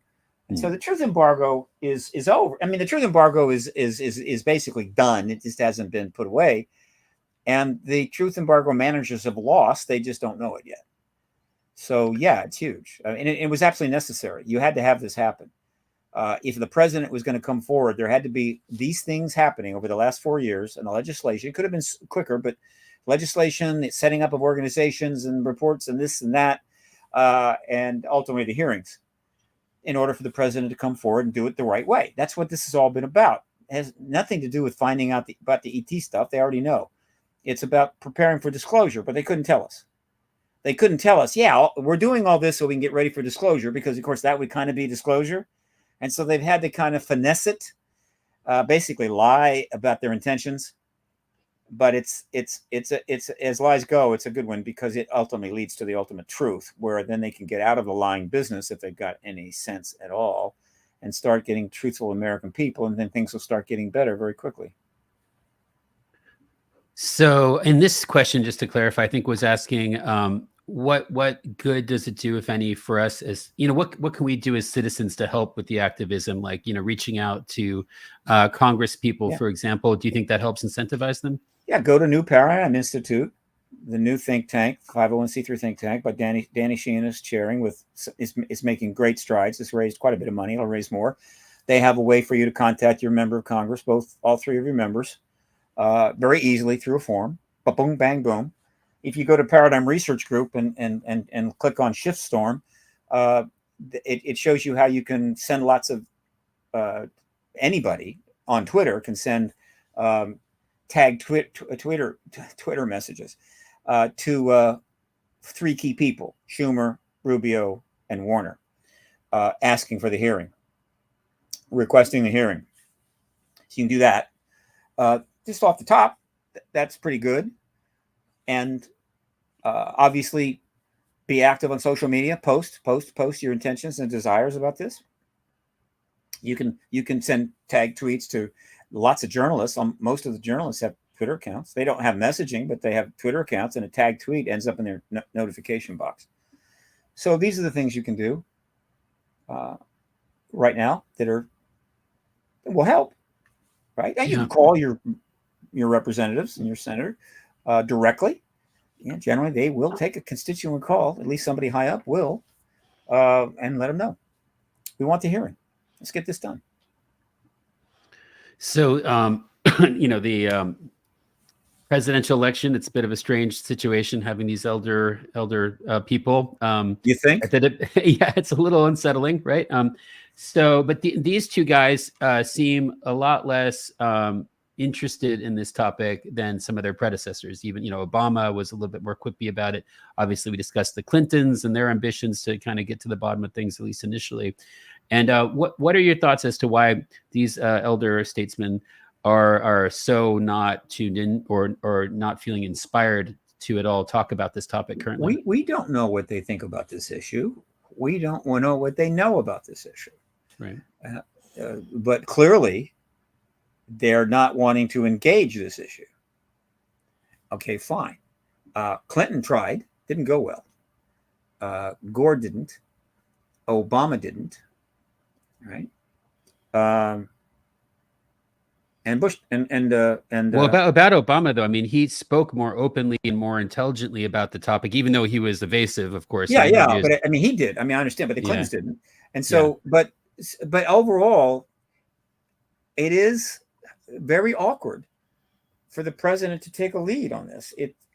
It's the most profound event in human history, and any president that unilaterally tried to drive this, it would be viewed as a huge political action, and also risky.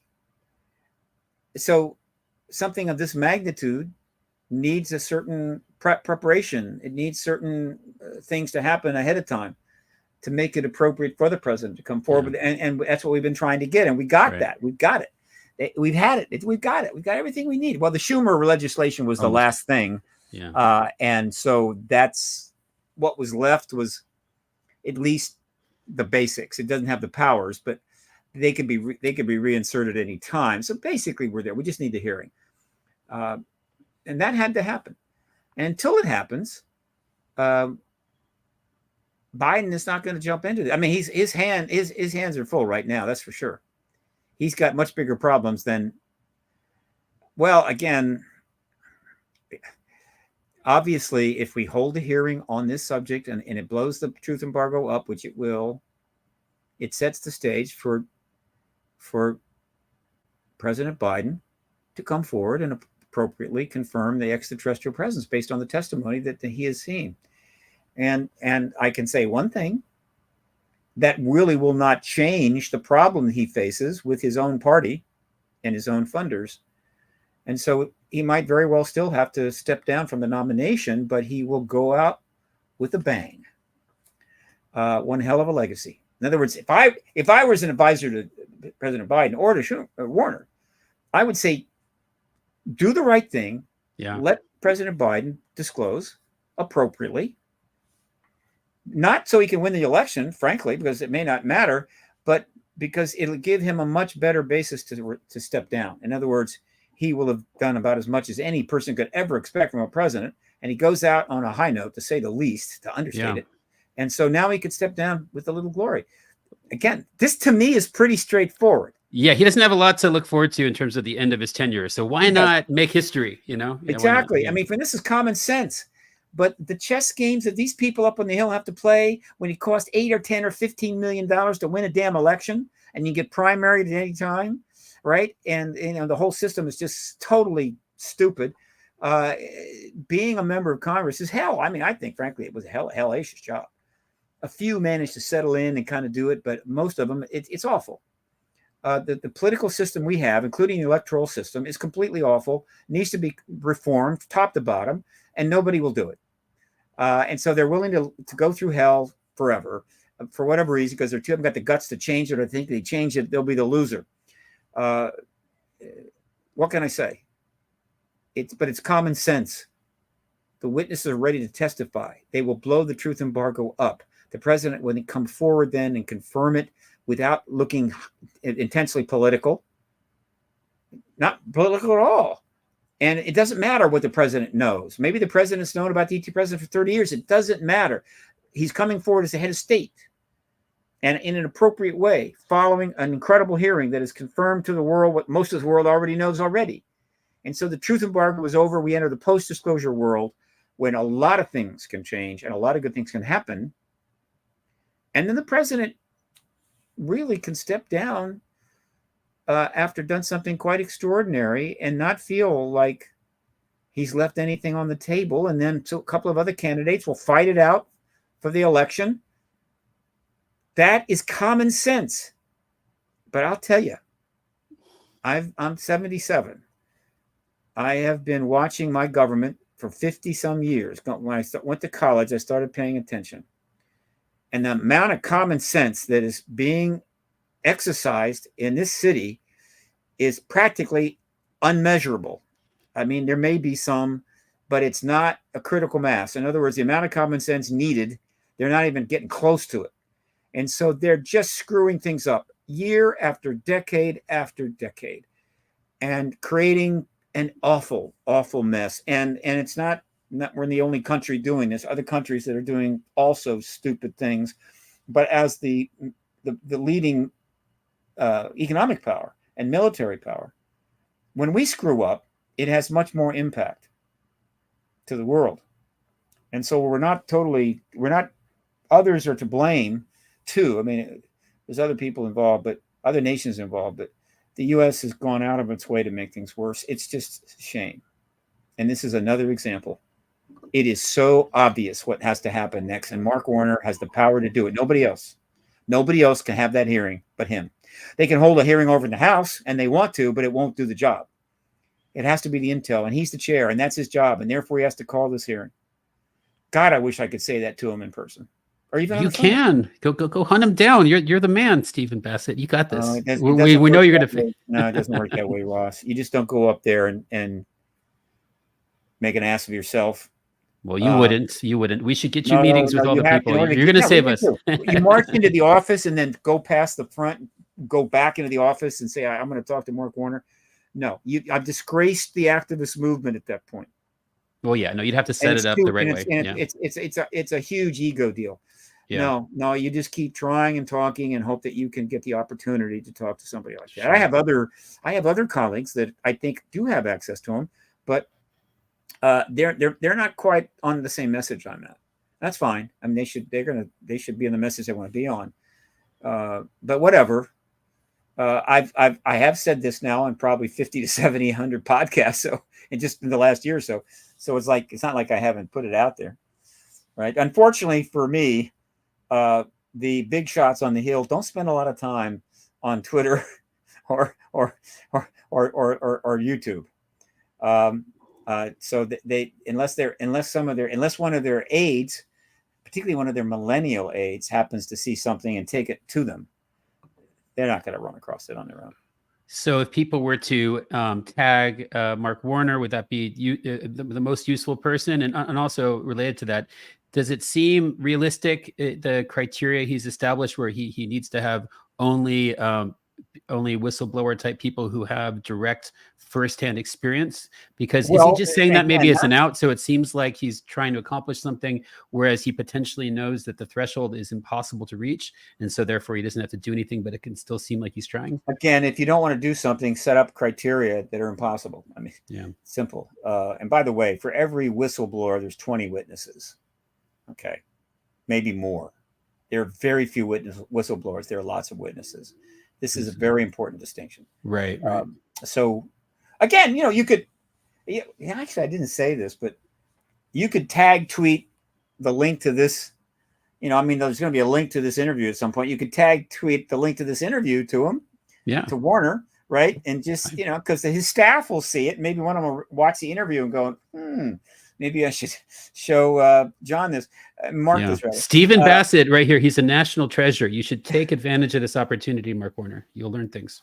If you want, I've given about 40 podcasts, and tag them all 40. No, but that it could be that simple. Literally, I mean, that's the way it is now. Somebody tags an office of a senator. It goes into the notification box. One of the staff is checking that, and they see it. Maybe they look at the video, they look at it a little bit and go, this is interesting. And then it ends up in front of that's the way it can work that way. And it happens that way all the time. I assure you, there are a lot of things that are happening because people are seeing things on social media, but it's not built into the infrastructure. It's not like, here's where you go. You just put it out there and hope they see it. One thing I haven't done, that's something I could do actually. I just realized this. I should be going up on the hill and leaving my card, but having the link to one of my podcasts on the back of the card, and let the person know, look, check this out. If you think it's worth showing to your legislative aide or your chief of staff, do it. Jesus, Ross, why didn't I think of this sooner? We're going to save the Republic. We got this, buddy. Yeah. God, sometimes I impress myself with how often I miss the boat. I'm not a genius, but I should have been doing that. I should have been doing that all along. Damn. Why didn't I? Well, also with the documentary efforts, we're going to hopefully get those rolling, and we're going to hopefully get these senators and friends interested, and that could be a good networking opportunity. And while we're getting them on camera, everyone likes to be on camera. We can also see if they can do their job better by you can give them ideas about what to advocate for. And I convert the link to a bit.ly link, right? Short link. So it's just a real short thing on the back of the card, right? This is great. Because of this interview, I got to the place where that thought got into this cement brain of mine, and I'm going to do it. It's the last gasp of our republic. We got to get creative. Let's go crazy. Absolutely. I'm drinking energy drinks. We're going to do this, buddy. We got this. So that's a good. All right, let me do a couple of promos here. Okay. On September 6th to 13, I'm going to be part of a cruise, a disclosure cruise seminar. contactedsea.com. It's going to be about 25 speakers, including Danny Sheehan and Paul Hynek and Grant Cameron and others, Richard Doty. It's going to be a lot of speakers on this subject, as well as other things, right? Contact at Sea. It's September 6th, 13th. It leaves out of Seattle, it goes to Alaska and back. If you'd like to join us, please let them know I referred you. But I want to mention that recently I was able to convince the organizer of this cruise seminar to add more material or more stuff, more presentations regarding the political processes underway. And they were fine with that. And so what's been added is a long panel, Q&A panel with me, Paul Hynek, Danny Sheehan, and Grant Cameron. That'll be a full panel. And then there's going to be a shorter dialogue. We'll call it like a disclosure dialogue between me and Danny, and then between me and Grant Cameron, and me and Paul Heineck. And each dialogue will approach a different aspect of it. With Heineck, we're going to get into Hollywood stuff. And so there's 4, and there's always going to be Q&A. So there's been 4 presentations, I guess, panels and dialogues, not lectures per se, that have been added free as part of the free content on this cruise, September 6th, 13th, out of Seattle. So I want to mention that. Paradigm Research Group is now a nonprofit, and I will have my 501c3 status pretty soon. And I will convert over to a think tank, change the website, and be able to accept donations tax deductible. And this money will not be so much about activism. It will be about, well, it will be, but it'll be about post-disclosure activism. In other words, I'm trying to get Paradigm Research Group funded so it can be a player in the post-disclosure world. I'm looking ahead. Same thing with New Paradigm Institute. It's basically going to be a post-disclosure think tank. That's what it is.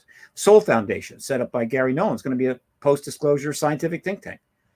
And then there's a political group called UFO Disclosure. What is it? UAP Disclosure Fund. I think Nolan's involved in that. That's actually raising money, which I think will also have potentially post-disclosure impact, but also obviously to be politically funded and active in the post-disclosure world, where the politics will continue, I assure you. And there's other groups forming faster than I can keep up with them. And that's notable. We're going to be launching we're going to be putting up the information for the next contact in the desert pretty soon, probably mid-August, around there, of the dates. It could be bigger than ever next year. Oh, yeah. And we did have a pretty good conference this last June, but I think next June could be bigger still. So that's in the works. And see the promos. I think that's about it for. The Hollywood Disclosure Alliance. The Hollywood Disclosure Alliance, which Ross, you're a member of, is continuing to grow. It's still new. It's still a startup. It's about 140 members. Founding members are Hollywood founding members and UAP founding members. It's a nonprofit networking entity that doesn't make money, but it helps other people make deals. It helps other people create content. Any kind of content that's relevant to this subject that's not fiction. I'm not saying they can't make fiction. They can make fiction, but the kind of fiction I would be interested in would be what we call a narrative fiction, where you have characters playing people in the past, like the Project Blue Book, which was basically a narrative. True stories, basically. True, well-researched stories, connecting the researchers with those who want to earnestly make the movies for the right reasons. Because the truth embargo has kept these two groups apart. The high-end production people and the high-end production money and that kind of stuff just was engaging the people in the field, like myself and Dolan and others, and so many others over the decades, because the truth embargo kept them apart. It's like, yeah, it's tainted, right? You can't go there. Now the stigma's gone. And so the Hollywood Disclosure Alliance is designed to facilitate everybody finding out who each other is and getting together and cutting deals. We don't do deals. We don't get part of deals. Right. We just help facilitate networking so people can make content. It is a nonprofit. It has a Hollywood Disclosure Alliance has a GoFundMe page. And we're starting getting donations. We still haven't gotten that Kickstarter amount. We're looking for somebody that who goes to the Hollywood Disclosure Foundation.org website and reads the mission statement and feels like it is righteous, and it is. It is. And decides, hey, we want to help you get going, really get going, because once you get rolling, it's like we're not quite there. And so hopefully a Kickstarter funder will turn up with a $30 or $40 or $50,000 tax deductible contribution. They could do it through the website. They can do it through GoFundMe, and then we can really start doing stuff. We're still limited now because Dan Harari, the co-funder, and I basically launched this thing with our own money, and neither one of us are rich, I can tell you that. So that's happening, and check it out, HollywoodDisclosureAlliance.org. If someone wants to be a member, they need to contact the executive committee, particularly me or Dan, but also any member of the executive committee, and they'll take your information, and maybe you could become a founding member. There was no cost initially, but now that we are trying to get going, we are asking that any new founding member, there's a dues of $150 a year. But if you join, if we bring you in now, you wouldn't still have to go there until September 1. That's a deadline. But we are going to try to put it on dues. Now, if we get a major funder, we'll probably cancel that. But we've got to get some money in, so we are charging $150 for each founding member per year until such time as we're funded in a greater sense. And that's the last thing. That's my promos for the day. Good things. And you have a new plan for networking, and it's okay. Well, I don't want to be too greedy with your time. You know, I love talking with you for long hours. And so perhaps we'll follow up later about some of the collaborative things we're doing. But thank you for being on the new podcast. This is called DIY Disclosure. I mean, you are, you know, the first to advocate on behalf of the people for disclosure, and you did it yourself. And you're a one-man army of truth. And so I couldn't think of a more appropriate person to have here. And I'm grateful to see you and to talk with you now. And just, you know, it's been a real unique pleasure getting to know you. And I'm so grateful to know you. I mean, not to be a broken record. I can say the same with you, Ross. You're a great man. You're brilliant. Much smarter than I. And so I'm going to milk your brain. You're going to lose me. We're going to do some cool stuff. So thanks for becoming part of this, and thanks for joining the HCA. And good luck with the podcast. There's going to be you can't have too many podcasts on this issue, and if you stick with it, you'll have a great audience in time, because the interest in the subject is exponentially growing. As it should. We are going to find the truth. Thank you, sir. And you get some rest. And we'll talk soon, I hope. All right. Okay, I'm going to hit the button. It takes a little while, so we're going to click the button.